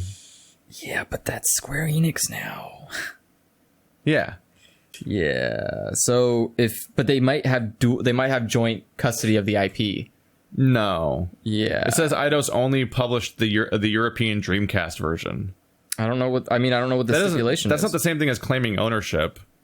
I'm saying it's like when somebody owns an IP and they put it out everywhere, but like this particular person put out like the iOS version or whatever. It's like that doesn't mean that they like claimed it. No, but I'm saying it depends on what the contract was written up with Eidos. Like they may have said it's Eidos. Square Enix. I've said it to you a few times. I don't care about a defunct company's name. The point they're still around. No, they're owned by Square Enix. Yeah, but Eidos is still a thing that comes up. No one says that. They all just say Square Enix. Whereas Eidos is like, it's not even a mispronunciation. You're literally rearranging all the letters into a different word. Sure. That isn't how it's spelled. And it was in front of you. You're reading it. I would say that there's probably there are times where something's like particular, like maybe they have a contract that says they can only be the ones that publish Power Stone in Europe. In which case, Capcom isn't going to do that. They're not going to no, we're not going to make another Power Stone with Square Enix, you can fuck off. Like, it's always the most boring and disappointing answer to have is when you're like, well, it was a dispute over something, so it's dead forever. Would it be more interesting to just sit here and shout at them and go like, why don't you make new games? And they're just, and they just go, no. And you just keep shouting, and that you just hope one day you'll beat them down in submission to finally make it, which will never happen because we've seen it with Mega Man never happening. Capcom, it is happening. Wow, I remember that debate happening like... No, I'm saying like that is literally. I think my watch it literally in is the more 90s. optimistic to be like maybe it's a situation where they'll just do it if you make some noise, because that stuff literally happens until Mega Man. People make some noise and then the thing happens and then until Mega Man doesn't sell very well. And but they're still getting multiple new Mega Man games that happened as a result of the interest shown in Mega Man. But it has a new mainline Mega Man game. Yes. Well, besides the one that's coming out soon? Like, after the Mega Man drought happened, then after that, there was like 9, 10, 11. Yeah. Which are literally called Mega Man number. Yeah, but I'm saying... How can that be more mainline than that? Well, didn't those ones do poorly? They still made them. Yeah. And then even after the next drought, they're now making another one, because they're making like 11 now. When did... It keeps getting revived due to fan interest. When did 10 come out? The goal of said fan interest is to revive the thing. Which is why I'm like, hey, make Power Stone, you fucks. I feel like that... Also, sometimes people just shout a thing and then it happens. Like when people are like, hey, you know what? From Software made a really crazy game where the president gets in a mech and is like, fuck you, terrorism. And he punches terrorism or whatever the fuck happens in that game. And then people are like, wouldn't it be funny if that game was made? And then the Super Best Friends people kept being like, hey, yeah, they should make that game. And look, Devolver Digital's doing that now. Wow, Mega Man has had a very... It's literally happening right now. You know about that, right? No. The President mech game that happened. It was like Super Metal Wolf or something like that was the name of it. It came out like 10 years ago from Software or something like that. It was just a weird cult classic, like just absurd, like hilariously badly vocalized dialogue, and it's about the president mech fighting and shit like that, like the president of the United States. It's just a wacky, stupid game. Okay. And it got a cult following, and people made some noise about it, and now Devolver Digital's like, we got the rights to it, and they're putting it out again. Like, this shit actually happens. Okay. So, like, but that it's literally the system that can I think work. the problem you're misunderstanding is, like, you're trying to appeal to a company that, A, is very nonchalantly trying to slowly stop doing anything except for re-releasing the shit that they've already made. For the most part. But also, it's the company that we can literally point to as having examples of, hey, they made noise about that franchise, and then they did make more of it. Yeah, about that. That was a not very good history timeline here. Looks like after... I know that Mega Man's had droughts. Yeah, I mean, after 8... a bunch of people make noise, and then, they make another one. After 8, it looks like it wasn't until 2006. Okay, so 10 years. So Mega Man 8 came out 10 years later. Mega Man... Oh, wait, sorry. Not 10, 12 years later, Mega Man 9 came out. And then a year after that, Mega Man 10 came out, and apparently that didn't do very well, because then they didn't make 11 until this year. Yep. Which I imagine isn't going to go well. So, I would say Capcom's being very smart and deciding that maybe Marvel vs. Capcom Street Fighter is like only reason to do anything. I'm thinking that they're probably going to say, like, those games make the monies. Everything else, not make the monies. No, make those. I mean, they have a lot more franchises than just those two, but But those... But it still proves me right. Sure. It's not going to, because the noise happens, then the game happens. No, because that's not how it works. The reason the Devolver Digital made that game come out in the first place is because the rights and the licensing to that game probably were up for grab for like pennies of the dollar. And so they grabbed it and then just re-released the damn game because, wow, that sounds hard. But Capcom, on the other hand... A lot of these projects happen, especially in Japanese companies, because there's some guy... Can you let me say a thought? You literally don't even... You're arguing without even knowing what I'm going to claim. Yep, you're right. Go for it. Like... You hear the story all the time that there's some guy that has some power within like a Japanese company that just decides like, this is my passion project, or this is the thing I'm going to devote time to, and I'm going to go this way with this. Like, that's the whole story behind like, what is it? Which company is that? Obviously Kirby has this whole weird thing where like the guy is like, oh fuck, I'll do this thing because then I can do the other thing. But also Sakurai? but also we have elements of like what the guy... Sakurai's not an example. You have to choose a different one. Okay, but that's literally the example you've given before. No, I'm saying Sakurai isn't an example of the thing you're talking about. Because the way that Sakurai worked was that it was a joint collaboration between HAL Entertainment and Nintendo to save HAL from failing. Yeah. And so the idea was that in response, if Sakurai would come and work on this thing, then the response would be that Nintendo would always publish all of the Kirby games that come out, which would then save HAL from bankruptcy. You also have like the developer of Nier just failing. Like he's just he cannot make money with his franchise and so on. But then he just appeals to Square Enix to greenlight a project working with Platinum Games, another company that also doesn't make money, and they still get this thing like they can get their passion projects greenlit oftentimes. Like these things happen where guy who makes failing games and studio that makes failing games come together to make Nier Automata. That happened. I mean, and then on a regular basis, you hear about like some particular guy within a company will just be like, yeah, I felt like making this thing and I just talked to the people and we got it going and it just gets going. It's like if there's somebody within the company that's interested enough, they can often get the ball rolling. That's even the thing that they've set up within From Software is they're like, the Miyazaki is like, yeah, I'm done with Dark Souls. I've lost interest. I'm done with this. I'm ready to move on to new properties. But, if some understudy within From Software is like, I want to start a Dark Souls project, then he's not going to say no. Why? Like that kind of stuff Say happens. no. I'm not going to get sidetracked on that completely different subject of you being mad at Dark Souls. But I'm saying like this is what happens within the company culture of Japanese game developers is at times, somebody can just decide to get a ball rolling and then talk to a few people and it gets greenlit. And then sometimes it's just a lack of interest is why a franchise isn't going around anymore. And so it's worth and sometimes it's worth making noise. I mean, it is to some capacity. I'm saying that I was just more or less saying that Power Stone itself is not worth making noise for. I don't care though. No, I know. That's just you being like you're just like running counter to these arguments because you just don't want Power Stone. No, I'm not saying that. I'm saying that it's a futile effort and Power Stone will never be made. That's the point I'm making. There's also why Beyond Good and Evil 2 is happening. Okay, great. Again, it's not. It's literally the premise of a cult following. I'm aware of. In case you haven't heard of that concept before.